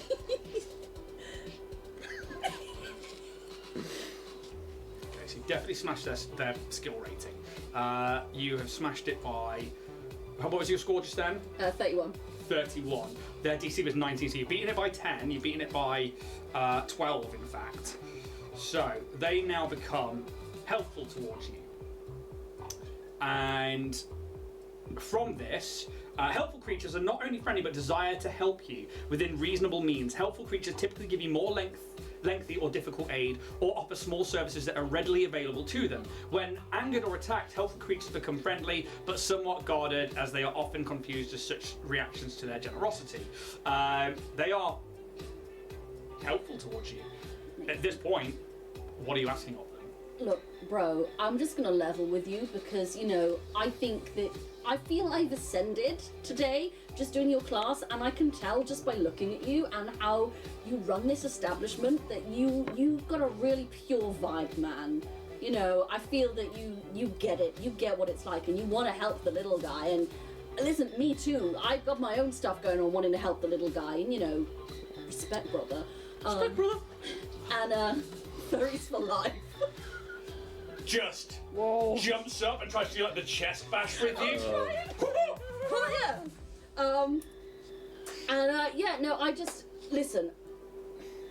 Let me help you in helping others by just letting you know. Some people, I've learned, like to take advantage of bros like you and me, who, put our hearts out there, put it out on the line, and I would just say, if you've got any of these young'uns coming in, wanting to make a difference, wanting to make a change, just get them to, I'm not saying vote for this person, vote for that person, but maybe look a little deeper. And maybe don't point them exactly towards Zan without having a little look at the facts for what they are. Zan is real charismatic. I get it. We've all been there. Right, guys? Totally. Yeah. Turn around with the vending machine. But I would really hate to see you get hurt, man, because I think what you've got going on here is great. And if there's anything I can do to help you in maintaining this in the future, whoever ends up winning, here's my card. Takes it with like 2 fingers, takes another squeeze of his water bottle. It's just like a straw, squeeze it into his mouth. Whew. I like you friends. Gym membership's free to all Starfinders, by the way. Oh, Wicked. this guy. It's like in the law spire complex, only Starfinders can come in. And what you see is like, hey, thanks for the chat, man. And then you see like people start dancing. I got a spin class. Hits a button on something, and like bikes start coming out of the floor. Wheels! Hey, stick around if you want to. It's gonna be about an hour. Can I get in the wheels? You're your own person, TJ. You can do what you like. No, I'm asking you, can I get in the wheels? You cannot get in the wheels, no. They're like the Tron bike kind of things, and they're like hover disc kind of things. But he's like, we got about an hour of spin going on if you want to take part. It's going to be an intense session. And you see the people entering are like male Mavericks. They're like... Listen, man, I'm I'm gonna rain check it. I think I'm feeling the endorphins. I'm well topped up. I'm ready to attack the day. Dude, it's been a pleasure. Any PR you need, any marketing, hit me up. I'm your Hastoki. Yeah, and with that, he's like, nods to you, and he's like, oh, thanks very much, guys. And then he's like, ladies and gentlemen, hey, welcome back into Jibble's Gym. We're going to do some spin now for an hour. Hey, what do you think about the upcoming elections? I'm not saying think for yourselves right now, but maybe. And you start hearing that, like, he starts to instantly, like, This guy. change on his thing, and like the music starts kicking up, and you see people like starting to get on their bikes and stuff, and like a bigger bike, like a Peloton kind of thing, whatever they're called, comes out like Peloton. it's like I fucking worked out. I'm watching Chunky Belly over here. Comes out like the main stage, but it's like built for a skittermander. It's a Pelotron. Oh. And You throw him down. yeah, he gets onto it, and like there's 6 handlebars, and he just goes, oh, let's get to it, hey! And like on the screens all around, you see like a beautiful meadow, but with a track going down. It's like, let's go through the Castravellian meadows today, and like, yeah. And with that, you guys can start making your way back out of Jibble's gym. You think that you've influenced Jibbles enough that Well, From what I heard, TJ, I think you did a cracking job. You did a really good job. you know what? It's the suit. That's what it is. It's the suit. I feel myself again. It's definitely giving you an air of confidence. So I can see Yep. that. Yep. Yeah. That and the sex. and you find yourself back in the Law Spire complex. I know not of this. Listen, Kaz. 2 fingers in the morning. 3 in the evening.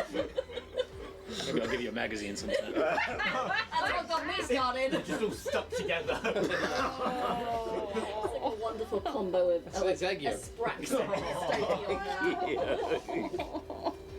Fucking hell. Under a black hood. Gross. Shit. Right. Tweezers. Look at the wingspan on that. Where are we going now? Hell, probably. I wouldn't use that. Husk? Husk? Go and talk to Husk. Yeah. Yeah. And while we're there, just keep an eye out for this captain. Sure, absolutely. Honorary, I'd like to follow Husk on socials. Yeah, absolutely. And I'll put up a little post of.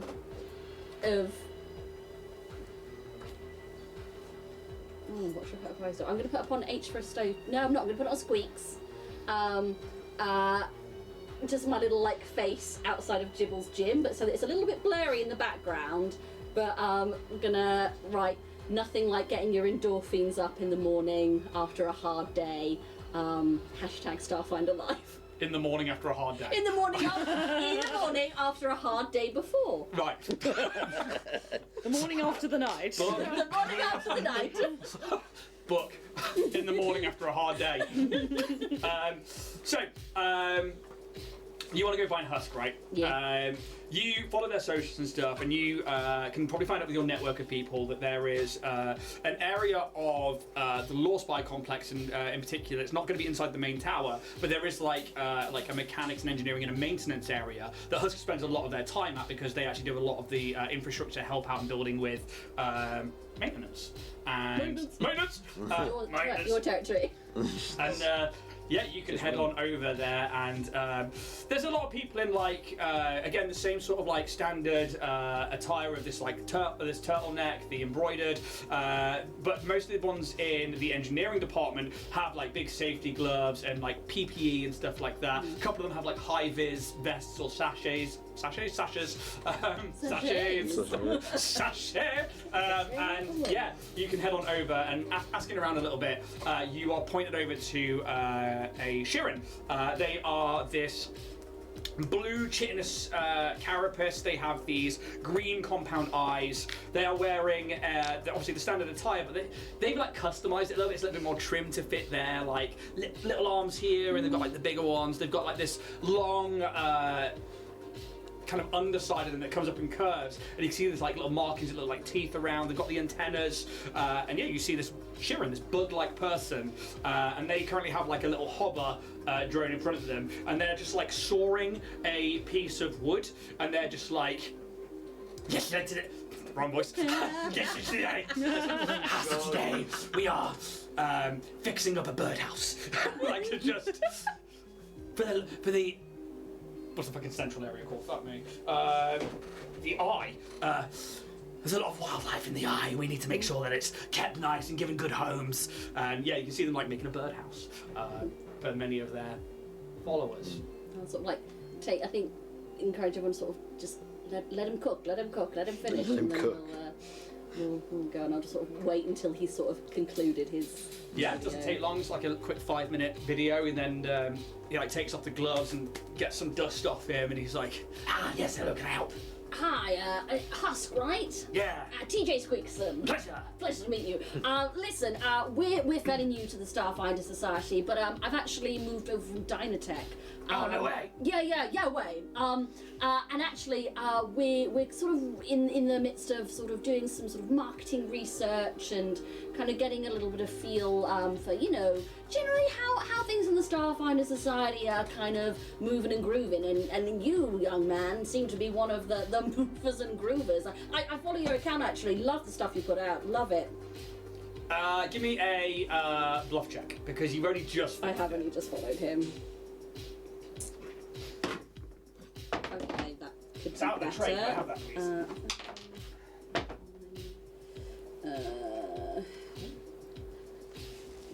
24.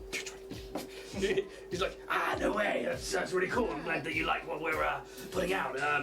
Yeah, so you're from Dynatech, yeah, that's really cool. Well, previously, big fan. Yeah, I used to be, man. Oh, no way. I mean, I shouldn't say too much, but you know, things ended kind of rough there for me. So you know, can't win them all really, but No, you can't. But you know, when you know you get fed your own people, and you know, put into. Wait a second, what? Oh yeah, no. If you don't think you up with the news, dude. I mean, Dynatech were in the news quite a lot. They produce a lot of the news. What are you on about? It's just like, because like, have you met a Stokie before? I mean, I've heard of you guys, Yeah, but hi, so I'm Stokie. Hello, nice to meet you. Hey, my pleasure. Yeah. But yeah, no. What do you guys like eat? Well, now here's the thing. They fed us like kibble, right? It's like all plant-based, yeah? Dude, we thought it was. Turns out, when one of us died, into the protein recycler, cycle it back round. I mean, those excess And you see like, fats there's no alone. mouth. They open, like, you see like the antenna, Yeah. like foresightly. Dude, those like non-nutritious fats alone. Can you even imagine? And like his hand goes, it's just like, that's really bad. That's totally not cool. It's not cool, man. Listen, since I've met my friend Calyx, who's got me on a plant-based diet, honestly, I No feel way, you like want a plant-based diet too? I love salads. I can give you so many salad recipes. Oh, no way, me too. We should totally share those sometimes. I love a plant-based yeah, recipe. and I also actually heard- been pitching a show, haven't we, Calyx? We have Yeah. the cooking with both of us. Cooking with plants. I'll show you a quick Cooking with little plants. clip of like what we filmed on the ship weeks ago. Now, they like smile. Well, they like give you like this sense that they're like interested, but there's like a little bit of like, oh, cool, right, okay. Yeah. And so and he's like gets to the point like, cool. I'm not really one like into the infosphere. Like I like post on the infosphere and stuff. But like it's great that you've got like a plant-based diet too. I'm totally into that. But like, I can't really help you get a show or anything. Oh no! It's not what we're looking for. Trust me, we're not looking for that. No. Well, Okay, hello. I've been here the Tall, whole dark, and time. handsome. What's going on here? this is Kaz. Cass, pleasure to meet you. I'm Husk, Yep, good to meet you too. Wow, sparks. Us. and you are Calyx, Calyx and Husk. you're very pretty. Thank you very much. You're very pretty too. I'll do the same. Thank you. Do I need to call you pretty? Sure. You're very pretty too. Thank you. Don't need to bother with me. I'm fine. Cool. Fans ask for a lot of things all the time. I find that a lot of them think that because they're a fan, they're entitled to a lot of things, but Oh, actually, gross. yeah, it's Yeah, no you know, boundaries, right? boundaries. You know, yeah. I don't mind like a little bit here and there. No offense, guys, but you know, it's cool. Stick to the plant-based diets. You know, keep it real. Try and live your life to the best. Don't use like animal products. Yeah, totes. I mean, with that, like Dynatech, they've been like also you saying about things that Dynatech don't really tell people, but they've been using by people forcefully for making clothes. What?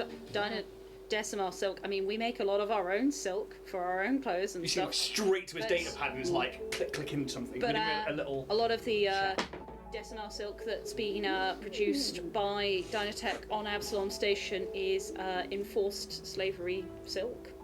But I mean, like, so I mean, I can see that, like, obviously, Calyx, you've worked for Dynatech. I can see you here. Like, is it not like your people agreed to this? We didn't agree to what has happened to us. No. Have you got proof of what has happened to you?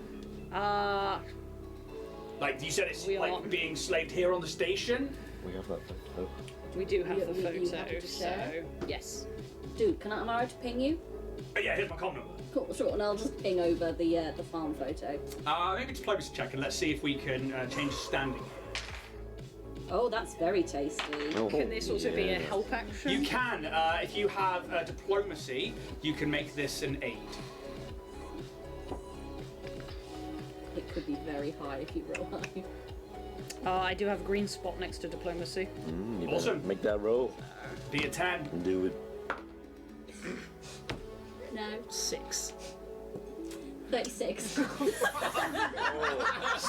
once more, challenge rating of 3. Absolutely smash that. And they're like, this This is my time, guys. is really quite, I mean, I can't actually do anything with this. This is it's quite grainy and it's quite, Yeah, but like, if you can We're get me, still working on this. but if you can get me proper proof, then obviously, like, I've been like lobbying quite hard for Zano, but obviously, you know, I can't put my name to something if this is happening, and like, especially if it's got like animal products involved or like people being used against their will. That's not cool. No, dude. Listen, I'm only on the socials for sort of like activism reasons. Yeah, I get it. Yeah. But yeah, I'm Ichirastoki. I've got some information on there. Follow it, and you'll. Add a follower. Yeah. Yes. But no, like. That'll give you a little bit of insight into kind of what's been going on as well. I mean, we're not here to kind of tell people who to not vote for or who to vote for. We're just here to make people think, and get people like engaging in discourse. And that's what it's all about. You got to make people think. Yeah, totes. Can I snap a selfie? Hell yeah, dude. Like, yeah. throws up the drone and is like, I'll do the H. oh, does the H. Like, yeah. does the H. Yeah, you think you've changed the standing with Very well. Husk? Nice. Dude, it was a pleasure to meet you. Keep fighting the good fight. Keep it real, guys. Pleasure to meet you. If at any point, give us a follow, like, subs are all appreciated. But otherwise, you obviously hang around with the Total Killer, Boss Man. Otherwise, make sure you're eating regularly healthy, and make sure get a little exercise once in a while. Get outside into the sun. Great to hear you're on a plant-based diet, guys. Keep it real. Touch wood. You too. Touch wood. That's trademarked. Gotcha. And with that, Cool. yeah, you guys All right. think that you've Right, changed the well. standing with another member of the influential Starfinder crew. Okay. What would you like to do now? You're probably getting to like early evening now. Okay. What else? I mean, it's going particularly well, I think. Should we ask and see if anyone's seen this captain around? Can do. See if they're... Put out a ping to my contacts. Nobody's seen them recently. Chance start early evening. They might have gone out drinking, or they might have gone somewhere else. Because they don't have a crew and they don't they keep themselves to themselves. But because they're like every now and again they'll like swoop into the Law Spy complex and they're just like. I'm here. Yeah, exactly that. It's kind of just waiting around for them. As for Lynch, Arcana Miriam. But it is getting quite late, and you know that the Arcana Miriam acts basically like a university, and it closes its doors at night time. So today, probably not going to happen. Do we want to see how far the law peeps have got with getting their information for us? I would assume they probably would let us know when they've got some information, right? I mean, we can always just ping a comm to them and just see. deal. Instead of having to go all the way over there. Yeah.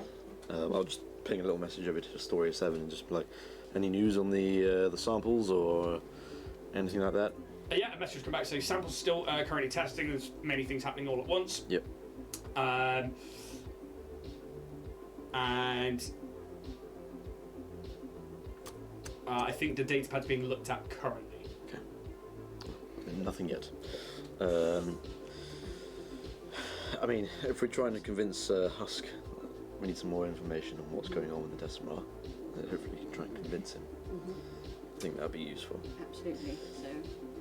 So, we could go off the beaten path, perhaps, Get and a try little and bit of- investigate that a little bit. Get a little bit of info on it. So you were told earlier that they have a recon specialist that could go with you potentially to look at this place. If not, then it's up to you guys. You've sort of been told where it is anyway in the lower areas of the spike, but it's up to you what you want to do. It's your call on this one, Calyx, really.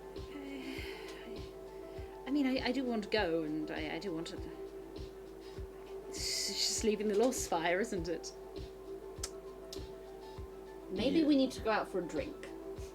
No, that sounds worse. No, I think maybe we need to get you out of the Law Spire. Drinking when people are after us doesn't sound like a good idea. It doesn't have to be alcoholic. Maybe we go for a drink in the Law Spire, and maybe we take a little time for Ida. It'd be nice. I mean, I wasn't with you guys in the Hastoki Heights, but I mean, I did see some of the things, and a lot. Yeah, it was messed up, man. We were messed up. Yep. Look, I mean, we're going to have to leave this place eventually. We cannot stay here forever. I don't know, I think we can. Oh, No. that's very wishful thinking, I'm afraid, Calyx. I mean, I can stay here and you guys can go out. Calyx. We need you. Don't make me pull the captain card. No. I will. There is... I just don't want to be killed, in all honesty. And having watched Ida explode, and Vorag die, and Skelken go, and we've lost already a lot. And I don't think it's wrong to be scared and want to just not die. I think that's entirely valid, Calyx, but... At the end of the day, it's your decision whether you want to leave this place or not. But you've done such great things already, and you know that we are not going to let you go without a hell of a fight. What happened to Ida was unfortunate, and unfortunately very hard for us to not stop. I mean, that toxin was Potent. incredibly, and not something we're going to find day to day on the streets, I should think. We had the assassins after us. Yeah, and where are they now? Huh? Kimpire was there. What worries you about Kimpire? She has greater reach and influence. She knows where I am. She can find me. Have you seen any other Decimar on Absalom? I don't exactly not stand out. No, but there are a vast amount of other people on this station. And some of them, I'm sure, are just as unique as you are. I mean, I'm not wearing my goggles now, but I am pretty unique as well on this station. True. You look good without the goggles. Thank you. It's a weird change for me, but I figured, fuck it, and why not? I'm incredibly proud of each and every one of you, you know. It's very apparent that each of you has overcome great adversity, and you've dealt with it admirably in your own ways, and each way is incredibly valid. Bruce, I know, oh God, man, you've seen some shit. But your solidarity, The podcast is that was.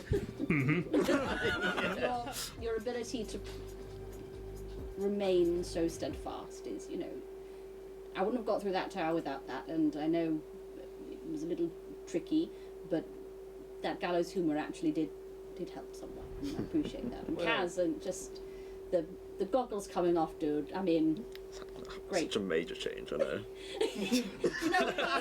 Honestly, it's no wonder you got That got super count, didn't it? It's no wonder you got Sheridan's falling over your left, right, and centre. And Calyx, you know I think the world of you, dear boy, in everything you do. I'm incredibly proud to call you my crew. Same goes for you, for being our captain. You're a good captain. Maybe you'll see like a little tear form a rooster. Shut up. Shut up. No, Shit. I'm Get gonna back pull in out, there. I'm gonna pull out Edith's helmet that I've been carrying around with me No, I just all got day. shit in my eye. Sorry. Let's make him proud. His head just falls out. There's no hash. Let's be clear. There is fucking no. I imagine you cleaned it. Oh yes, Yeah. yes. Let's Okay. make him proud. We'll have a drink for Ida, and then maybe while it's night and less people around and less easy to see, then we can go down Yeah. maybe the node or further down and So- find. Do you let a story 7 know that you want to undertake this next bit of the mission, or If do that's you? what we're doing, then yes. Okay, so the EMS is saying, well, before you leave, come see me, and we'll hook you up with the recon specialist. You guys Shall we can- have a drink to Ida first? Okay. Okay. We'll go, we'll go have a drink somewhere in the Law Spire. Yeah. Take a moment. So there's like a few places where you can probably get like a drink. There's probably like a small little bar and stuff like that. There's like areas to it where there are like little, not necessarily VIP sections, but you can tell there's like more of a suave area. One that you might think might interest treasure hunting captains at some point. But you know, you sit at the bar and there is like a droid who is on essentially a rail behind the bar, and they're like, "What can I get you?" Uh-huh. I don't know what haha is. I'm just entranced by this whole atmosphere, dear boy.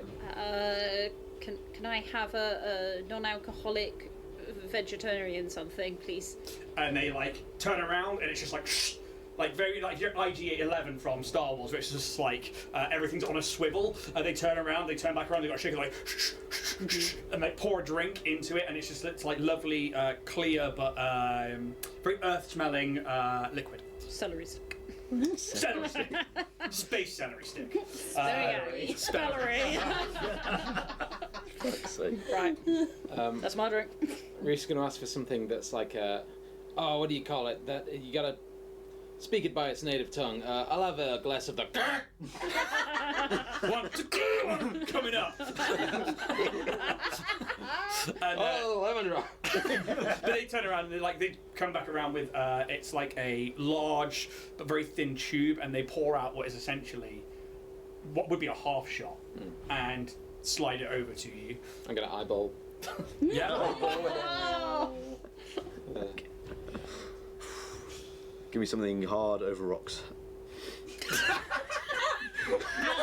We need to chat.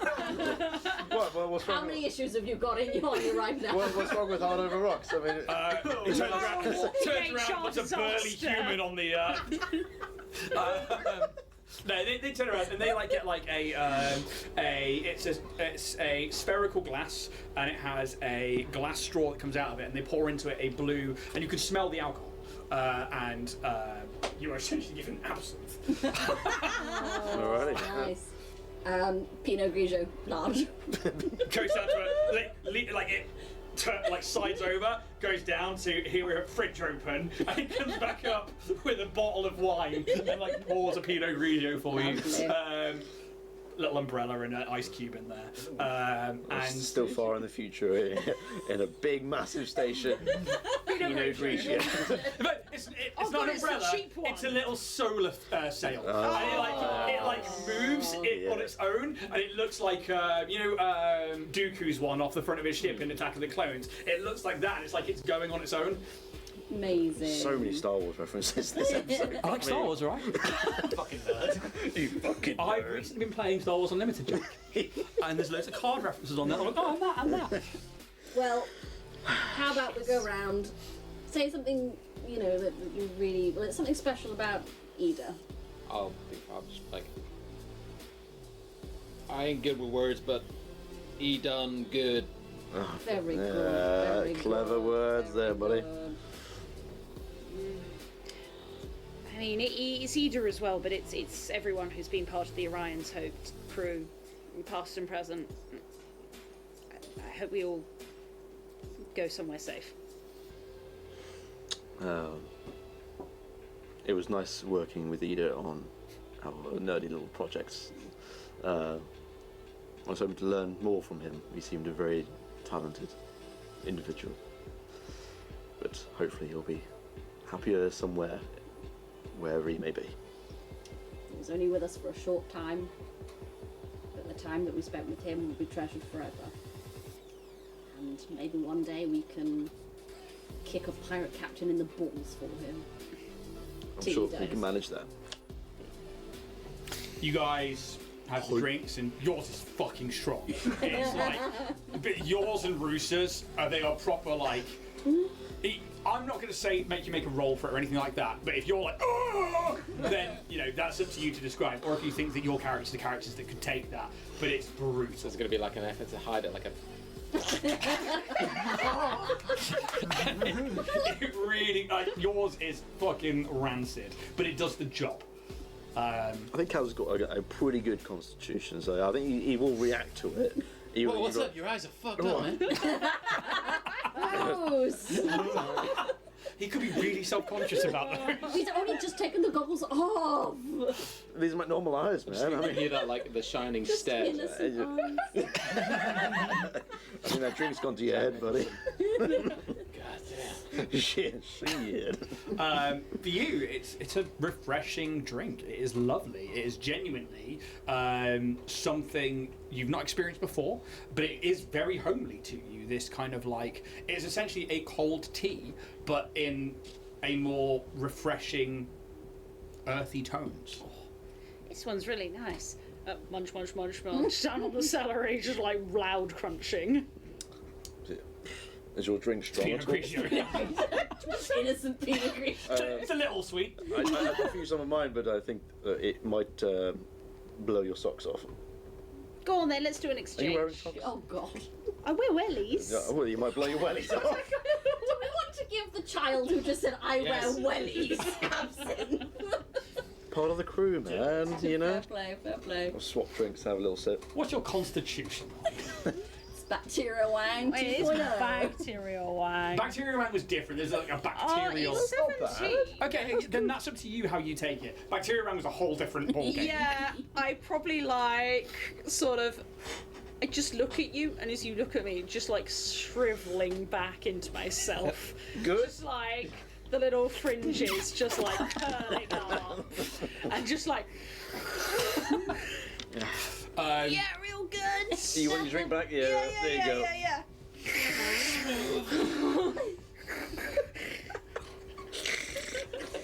With that, Story, so. Let's go. however long it recon. takes you guys to have a drink, but eventually you make your way back down to the Law Spire complex. To the Archive Cortex. It's now, mid-evening at this point, getting towards nighttime. A lot of the workers have gone back to their quarters, but there are still data files here. There are still data jockeys that work in this area 24/7. But you see that Historia is currently sat behind their desk up at the top. You see that, they are free to go to. You see another figure in there, but you can't quite make them out just yet. We go? Knock on the door. Yeah, as soon as you knock on, they pull you in. You enter into this room, and it's kind of like a little bit darker now. The screen's kind of offering more of that kind of ambient glow to the room. You see Historia 7, that blue hair, this data terminal is turned off, but they have, in front of them, they're having a conversation with a figure. James, would you like to describe what they look like? Hey, here he is. What you see is a wiry, yellow-skinned sort of goblin with sort of sharp ears and a lot of sort of sharper features. As soon as you enter the room, you kind of see the ears kind of like twist almost in every action. As you kind of look at him, you kind of see his face isn't just pure yellow. You can kind of see like oil marks here and there along his face. And as you walked in, you can clearly tell he's eyed you from top to bottom, looked at what you're carrying, and is very interested in not just you, but what weapons and what technology you've got on you. So you see this like yellow-skinned goblin. You've all seen goblins before, and it's not like rare to see them on Absalom Station. They're certainly like in the lower ends of the spike and stuff. A lot rarer to see them up the top, but that doesn't mean necessarily mean that all goblins are bad or anything like that. What kind of armor and stuff are they wearing? Like what's their like full aesthetic? So it's kind of like almost like at the moment it's sort of like diamond arm that kind of moves very well. Body almost kind of like chainmail, but it's sort of little little diamond shapes. He's quite small, but you see like this backpack that's just got like a pulsing light on it. It's kind of like a hard shell, sort of grey backpack over it, very tight to the back. And you just see the letters BEAR on it in sort of like almost like an army sort of font. Yeah, okay. Historian's like, welcome. This, please. Obviously, we know that this potential facility is down lower in the spikes, but we know that you don't have the kind of capabilities to do a more stealthy recon than what might be needed. However, this here is Pez. Pez is one of our recon operatives and is very, very good at dispensing. She looks at you blank. She has no clue what you mean. I'm gonna fist pump the cows. But Fist. I thought you like fist pump cows. I was like, The tech bros have changed a Wow. lot. as what we know so far is that, and they give you like, they bring up like a floor number of a lower end of the spike, and it is really down near the Starstone reactor, and this is like old warehouses. It's past like gang territories. It's like worse than slum areas, and a lot of it is just forgotten about areas of Absalom Station. They bring up where Ren thought this place could be, and that it seems like a disused warehouse. And they give you all of the information in which you need to basically get down there, essentially like how to find the place, but can offer you nothing about what's inside it. Yep. This is where I hope Pez will be able to step up and aid you in potentially getting an eye inside the building without having to step foot inside. Pez, if you think you're up to the challenge, this here is the crew of the Orion's Hope. I will formally let you introduce yourselves. hi, I'm Pez. And he quickly just flicks around and goes, this is my friend Bear. Good to meet you, Pez. Bear Pez. Bear Pez. Hello, Pez. Sorry, Hello, I've had Bear. a bit of a strong drink. Hi, nice to meet you. He's just kind of there, like, looking up at you because he's just about 3 foot. Oh, we're the same height. Hi. Oh my god, a little one. Hello, How Pez. far away is he? That's the top of his ears, so it's not... So it's not like. Yeah. Oh, lovely to meet you, Pez. I I'm just see, like, 3 fingers. Captain TJ Squeakerson. I've seen a lot about you. Oh, well, all good, I hope. Yes. Sense motive. Yes. No, it's fine. This is Roos. I'll shake your hand. He's just like... This is We also have 3 fingers. Calyx. Yeah. We also have 3 He fingers. just kind of holds it out and goes, is this what you guys do? Oh, no, I've never met anyone else with 3 Could be. fingers. And this is Kaz. Good to meet you, Pez. Hi. Obviously, what we need here is hard evidence to add to the files that we give to the stewards. If you can find this facility and you can ascertain that silk is being harvested here by those images that you provided before, then that goes to show and proves everything that you have brought to light. This is the final step in that journey. If we can bring the evidence, this puts the nail in the coffin. Absolutely. Yep. Yep. We are set to it. We've had a very productive day, very good day. Possibly change the tide, hopefully, in a few areas, and we will give it our utmost. Yes. Good. I don't think there's anything else I can help you with. And she gestures to the door. Oh, cheers, babe. Alright. Pez, you coming with? Yeah, let me just grab something from my desk. You just see him kind of like sprint down the hallway. Oh, he's fast.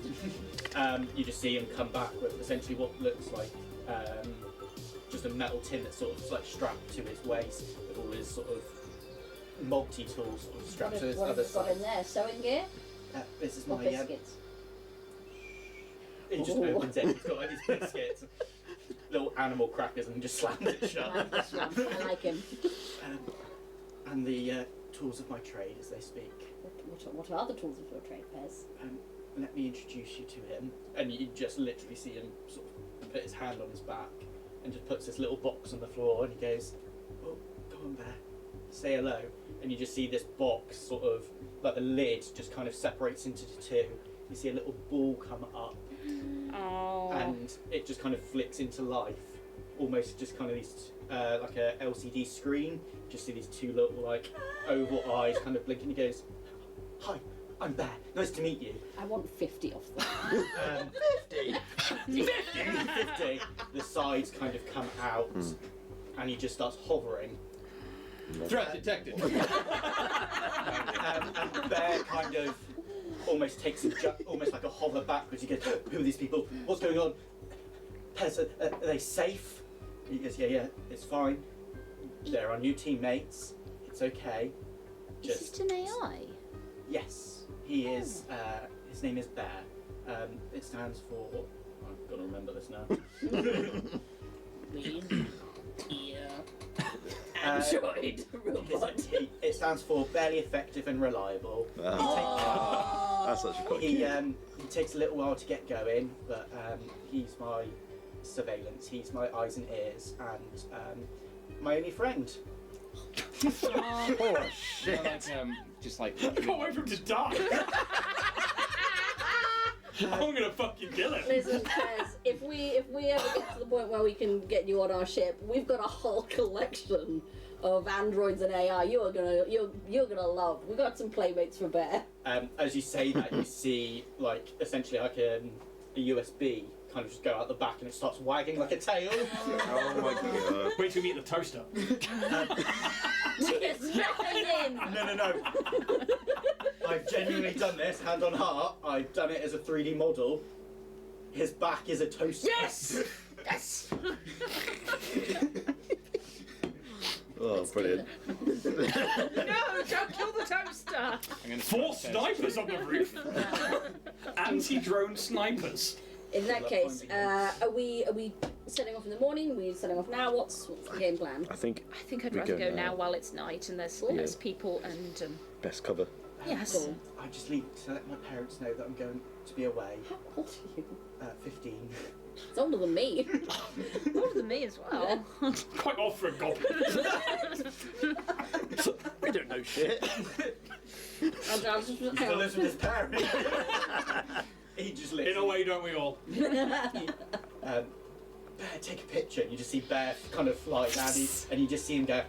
As it takes a picture. God, we can't let this He's guy die. going to die. He's gonna die so fast. This It is takes a Stephen pic- all over again. Takes a picture and sends it to his parents, like, first day. Oh fuck! Recon specialist, by the way. I'm gonna ping a message to Linda. I'm like, back late, babe. Might be killing a teenager tonight. Okay. TJ the Ripper. Just keep like, what? Stay safe. I'll explain later. Give him a cat on a skateboard. You tell me what you're doing in this moment. Right. We make our way down to Yeah. the coordinates that we've been given. Okay, so it takes about an hour to travel down the spike this far. You've been down. I'm still putting my hood up regardless. Yeah, I mean, I'll get you to make some checks for that in a minute.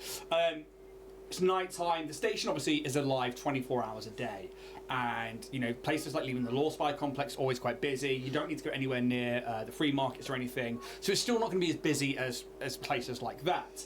There are still neighbourhoods and there are still like industrial sectors that you have to go through, past docking bays and stuff. But why don't you all give me a stealth check if you are trying to stay incognito mode? I put Bear on black on my back on his charging lock. Yeah. Oh, to which end, James has a new character, which means questing. There's one thing we do have after a character death.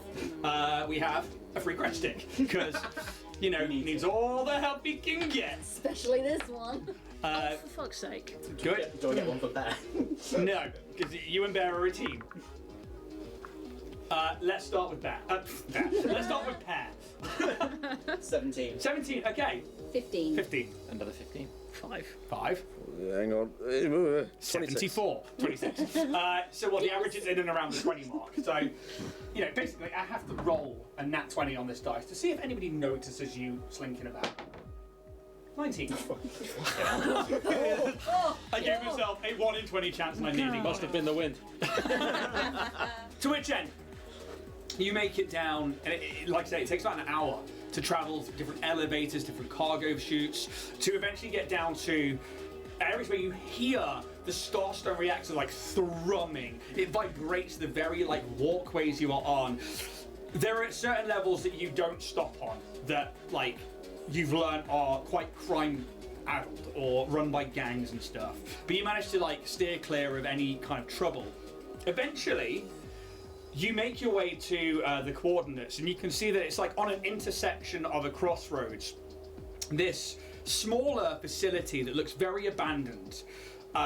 It's got this like main circular opening, circular door, and then it is maybe like a 40-foot fascia before it starts like angling off before it then goes towards its back and stuff. But you guys, you know, probably park up or, you know, keep yourselves a good 60 to 100 foot away at this point, and you tell me in this moment what you were doing. There seems to be nobody around as well, by the way. Okay. I think Calyx is kind of not quite hyperventilating, but clearly extremely nervous. Like, what I'm hearing is -5 to all checks. -5 to everyone. So standard rolling. Just like very like keeps like looking around like every noise, just like immediately, Give me a and just perception like check. very generally. This is site-based and over. Oh my god. Yeah.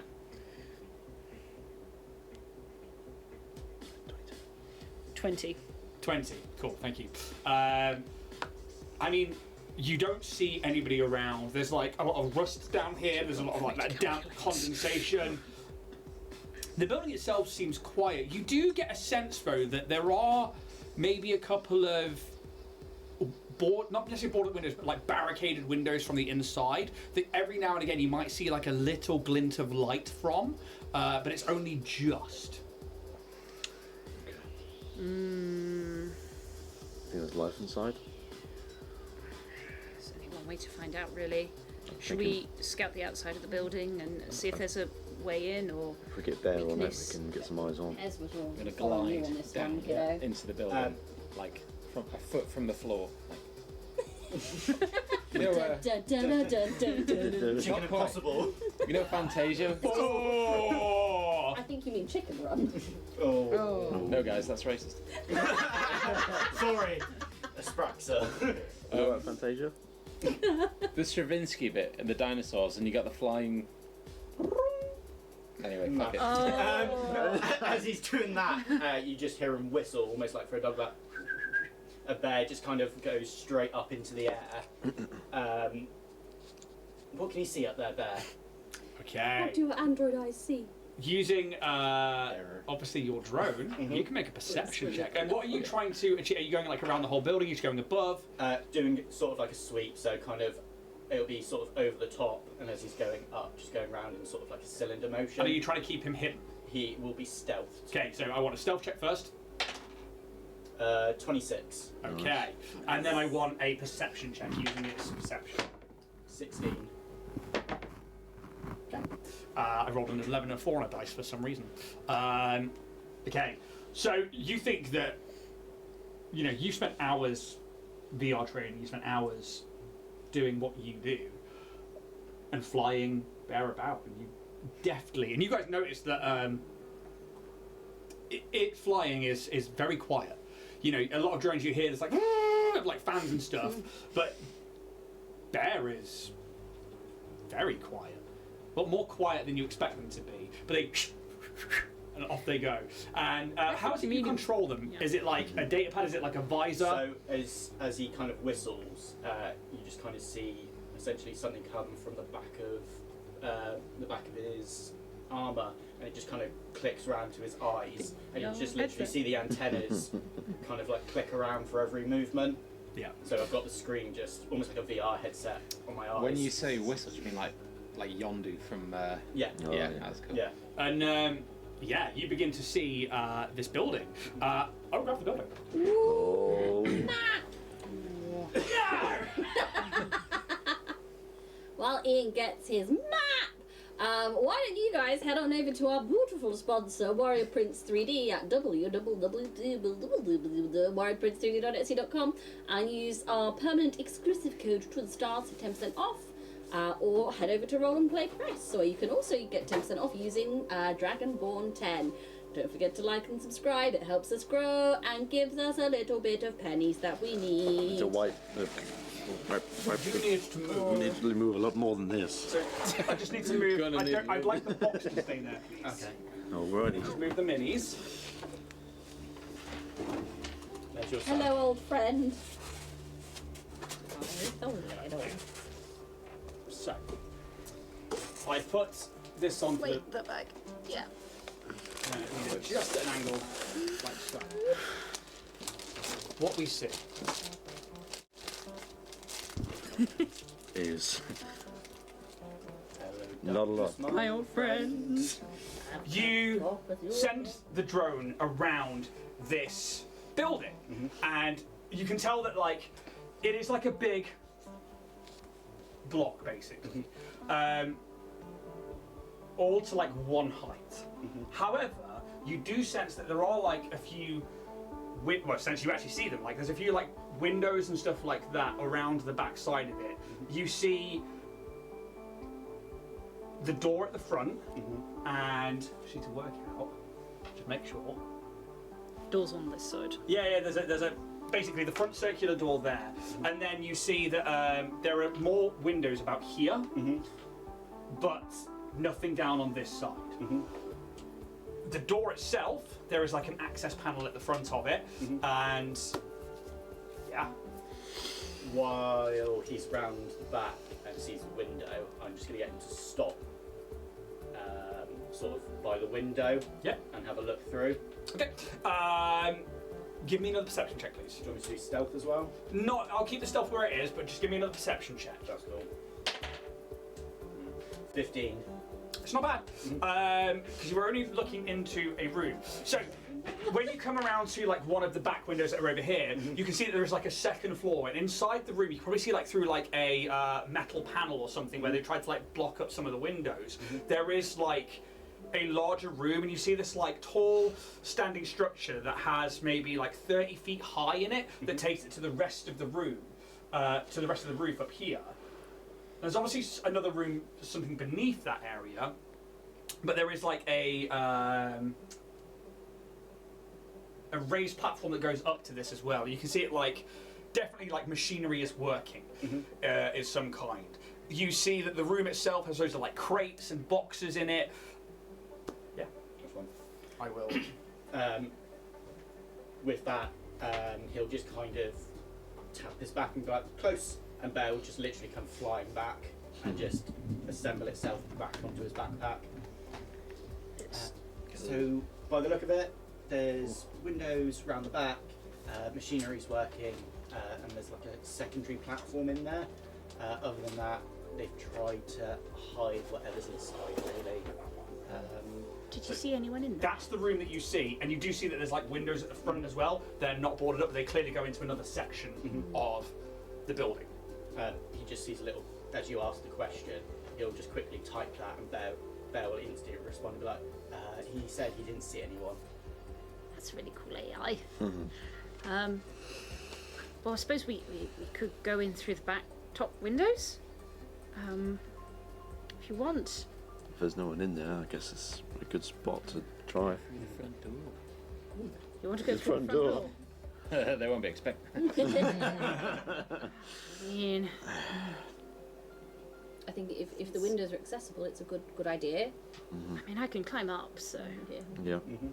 I can do one pull up, 1.5 now. get to the aerobics class.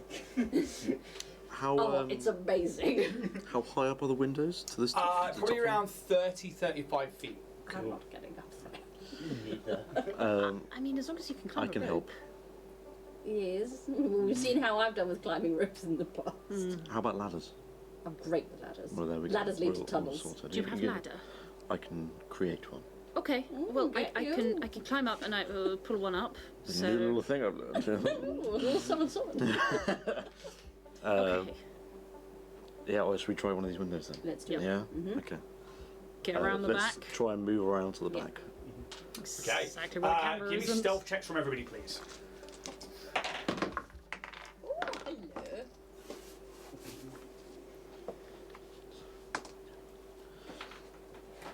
So 21 from me. 23. 21. 18. 15. That's not as good. 27. Nice.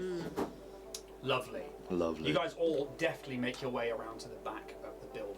You can see that, like, all the individual units, all of them seem abandoned, but you can just tell now that's been pointed out, and like seeing where Bear has been, that there is definitely like lights of some kind coming from these upstairs windows, which are kind of around the outside. Climb up. I will use my instant architect knack to be able to create basically any sort of temporary structure, and just specifically say a ladder up to 30 feet long. Yeah, Very you can put it up nice. to the bottom of one of the windows. So I'll sort of like just hold my hand out, and then sort of like a spray of nanites end up just sort of like almost like Lego, like Very cool. and start building up So a we've got ladder. some more like battle systems terrain. Oh yeah! Ladders for this as well. Yes. Ladders? Ladders, Wicked! just so we know where it is. Where are you placing it, Kaz? Like just below the window, so Credit stick. just so I don't have to move it, it's already in place. It just Not that people can see it. This one here, round here. Where would you like to be? Shall I climb up, have a look through, and then see if there's any... sure. We'll Areas go that for are- this one because I can move it with me. Yeah. so Okay. That's fine. Calyx can come up. Give me Yeah. a perception check while you're having a look there, Calyx. Obviously, for the people watching, and maybe who's not watching on podcast, this is all battle maps, battle systems, Battle systems. terrain that I'm using today, which is fucking cool. Yeah. Please go check them out. 22. 22. You peer through, and you can see that like there's been like a level of putting things up against the windows, but you don't think it's like bolted to it or anything like that. You think somebody's just placed like bits of like metalwork and bulkhead up against the windows just to stop people from looking in, just to keep it with that like warehouse abandoned look. Is there any that look particularly weak? The windows themselves all are pretty solid. You're probably going to have to cut those to get in. Okay. As for the metal bits behind them, it's just about moving them out of the way quietly. Okay. Got a plan for that. Cool. So- Well, relay that, so... Yeah. I'll just, like, stick to the wall if you want to come up the ladder. Yeah, okay. Okay. Is there anything on the outside of this where I can like hang on for a moment? There's probably like pipes and stuff, and in fact there definitely would be pipes, and there's definitely a few like areas where you could probably like take away part of like a panel, Yeah. so it would lead to like something. Something where I can like, hold myself up for a moment without the use of the ladder. Yeah, Can I like test something to make sure it's secure enough to hold my weight? yeah. I mean, give me. It's a really low DC. Just don't roll on that one for an engineering It's a check. 4. Cool, Plus you're fine. As long as you're Yeah, rolling yeah, that yeah. one, Okay. yes, you're fine. You can Okay. probably find something where like you can grab like part of like the top windowsill or something, and you can step off the ladder. Yeah. I can hold a shoulder. Okay, yeah. That's Support fair. you. So I will retract the ladder, and then I will create a noise dampener like I used earlier, Nice. and I will bang it on the wall. I won't go boosh because that's stupid. Noise dampener! So Oh, by the way, it's going to be harder to get cred sticks now you're level 6, by the way. Level stick, level 6. Nailed it, mate. Level stick. Just let you know, the higher up in levels you get, the harder it is to get cred sticks. You have to be really witty now. really fucking Very witty. witty. I'm fucked then because I'm not witty as Witty shit. and clever and gay. Witty and clever and gay! So it will do something, but within a 30-foot radius of where I am, any noise within it can only be heard in it. Anything outside cannot hear inside it. Any noise we make in here, any noise that is made outside, we cannot hear either. So it's just Works both ways. Yes. Fucking ready to smash a window. So basically, I've kind of put it just above the window, and I'm like, right, Calyx, you ready? We need to try and move some of this shit. I've got you. Okay. And I'll just try and move something to the side to at least. Well, I've got to get through the window first, haven't I? Piss. How strong should piss? Does it look like really thick glass? It's Ignorant. thick enough because it's like a sci-fi setting, Yeah, like a single yeah. pane of like. Yeah, But like, right. you think that with the right tools you could shatter this, Okay. or if you had like an industrial grade welder, you could. Definitely don't have that. No, you don't. I've got an engineering kit, but that'll probably have some stuff in it. Yeah, that probably has a little welder in it. Yeah. You could probably use that to get through the Okay. glass. I would say give me an engineering check. Yep. There is a DC for the AC of glass.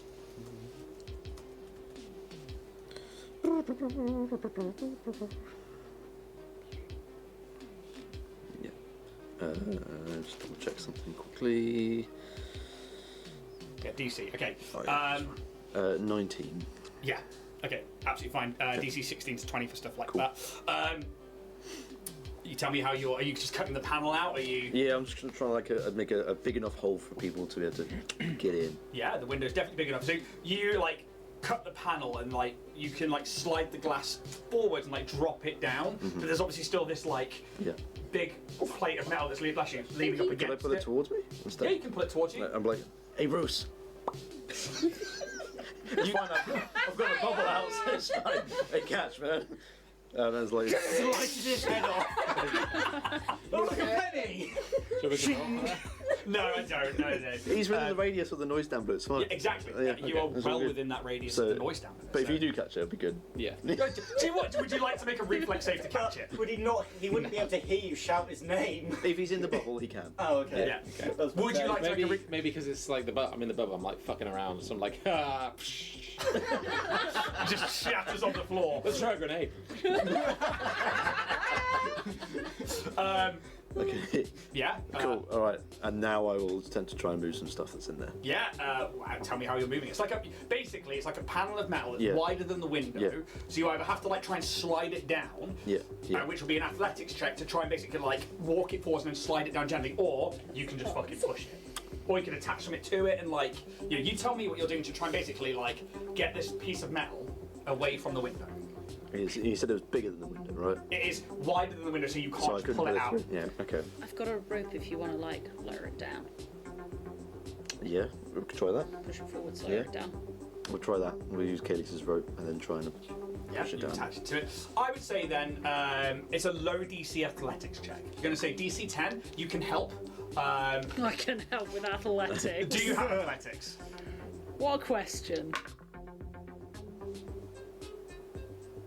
Ah, the classics. Beep, beep, beep, beep. It is such a classic. No. Ooh. Cool. I'll give you a +1 for the rope. +1 for the rope. Okay, 23. I'll give you a -10 for Calyx. Yeah, and you. Hey, it's not a -10 this week. Yeah, but like maybe use some silk to stick it to it or anything like that, and then Kaz lowers it down, and it just like, and it just make like a bunk, but like because of the dampener, and you have access to Okay. this window just here. Right. Oh, look at that comes out! Oh, the battle systems are! Look at that! Oh, shit! Cool. I'll just let everyone know. Right, noise dampener's coming off. Alright, Ladder's coming back up. So okay. What? Grenade. keep it on the down low from now on. All right. Okay, and I'll take the noise dampener off and make the ladder again. Yeah. Who's going up first? Who's going in first? What's happening? I can fly. So. Okay. Fuck your ladder, I'm going in. I'll head up the ladder with camera on. Yep. Nice. Yep. Let's record everything. from Yep, now on. it's fully charged, recording, ready to go. Yeah. Cool. So you head on in. Why don't we start making some stealth checks as we start entering? Since TJ's first, since they just said. I just saw that natty 20. Fuck yeah. 23. 23. 19. 19. So you seconded, are you? Yeah, sorry. Who's then in Iris. after It's like them? you climb in and I just go. I've kind of gone in with Guess. 24. Yep. As Oh, look at him! for those who haven't seen, because you actually haven't seen your mini yet. Oh. Oh, he's a guy! That's probably better. Ah, cool, Oh, man. Aww. Sick. You go down. Look at him. Little orange gobbo. I'll be the last in because I need to pull my ladder Don't pull your other level. out. Yeah. They're following behind. Yeah, I've set Bear up as well. Yeah. I think just before I go in, I sort of like look at Kaz, and it's just like, you good? Good as I'll ever be. Yeah. How about you? Yeah. Yeah.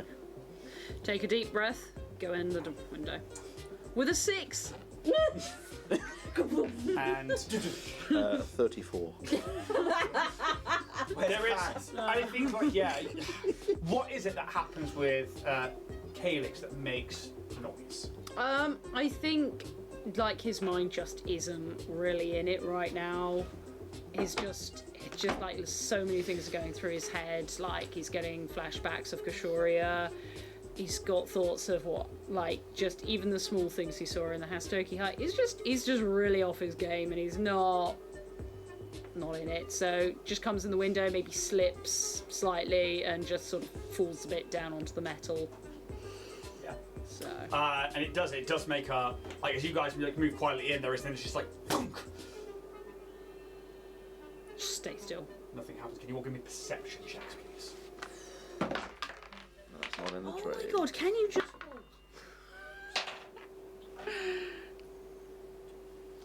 Pez. 12. TJ. 30. 30. 30? Bruce. 15. 15. Akelix. 17, 15. 17. 22. 22. Perfect. 19. No, 29 for Bear. No. Technically, while not controlling, doesn't overly matter. Just you at this moment. As we enter a new class with the mechanic. Looking around the room, this room is some kind of. Can be done without my direct control. Right, there you go. Well, schooled. Go! Skill unit. Perception. All right, mate. For those people who want to know the rules. Actually, I'm the GM, and I say. Actually. Actually, according to the questions. I need. We're gonna get on so fucking well. You know what? So we're gonna get on so fucking well. Oh, okay. I think you're gonna say you're about to get fucked up.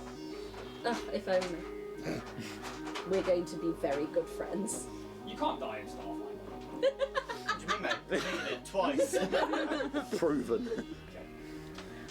Just gonna put some crates down. Oh, Oh, great. of course.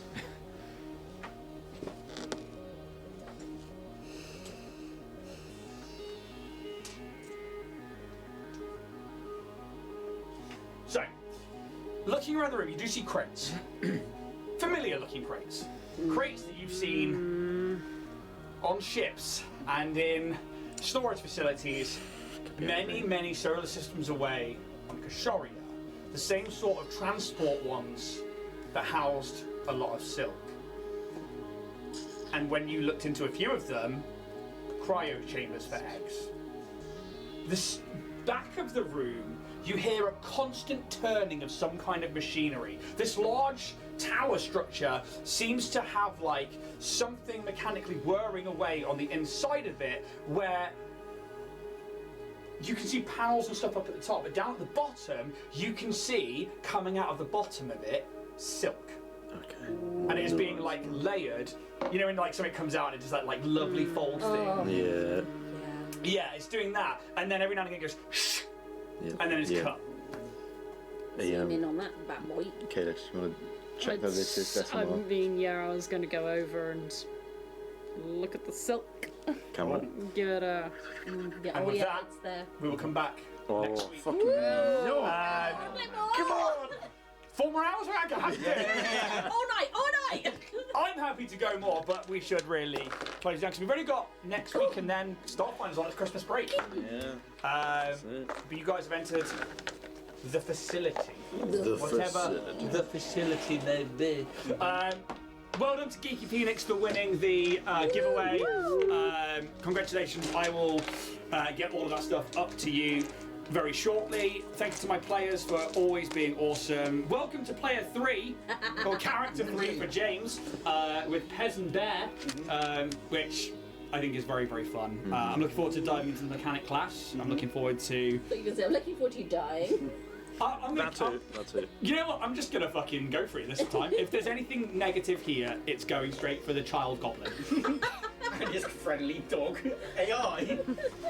Why not? Please go check out show sponsors Warrior Prince 3D. Check out show supporters Loki Battle Mats, Roll and Play Press, battle systems. Go check out the merch.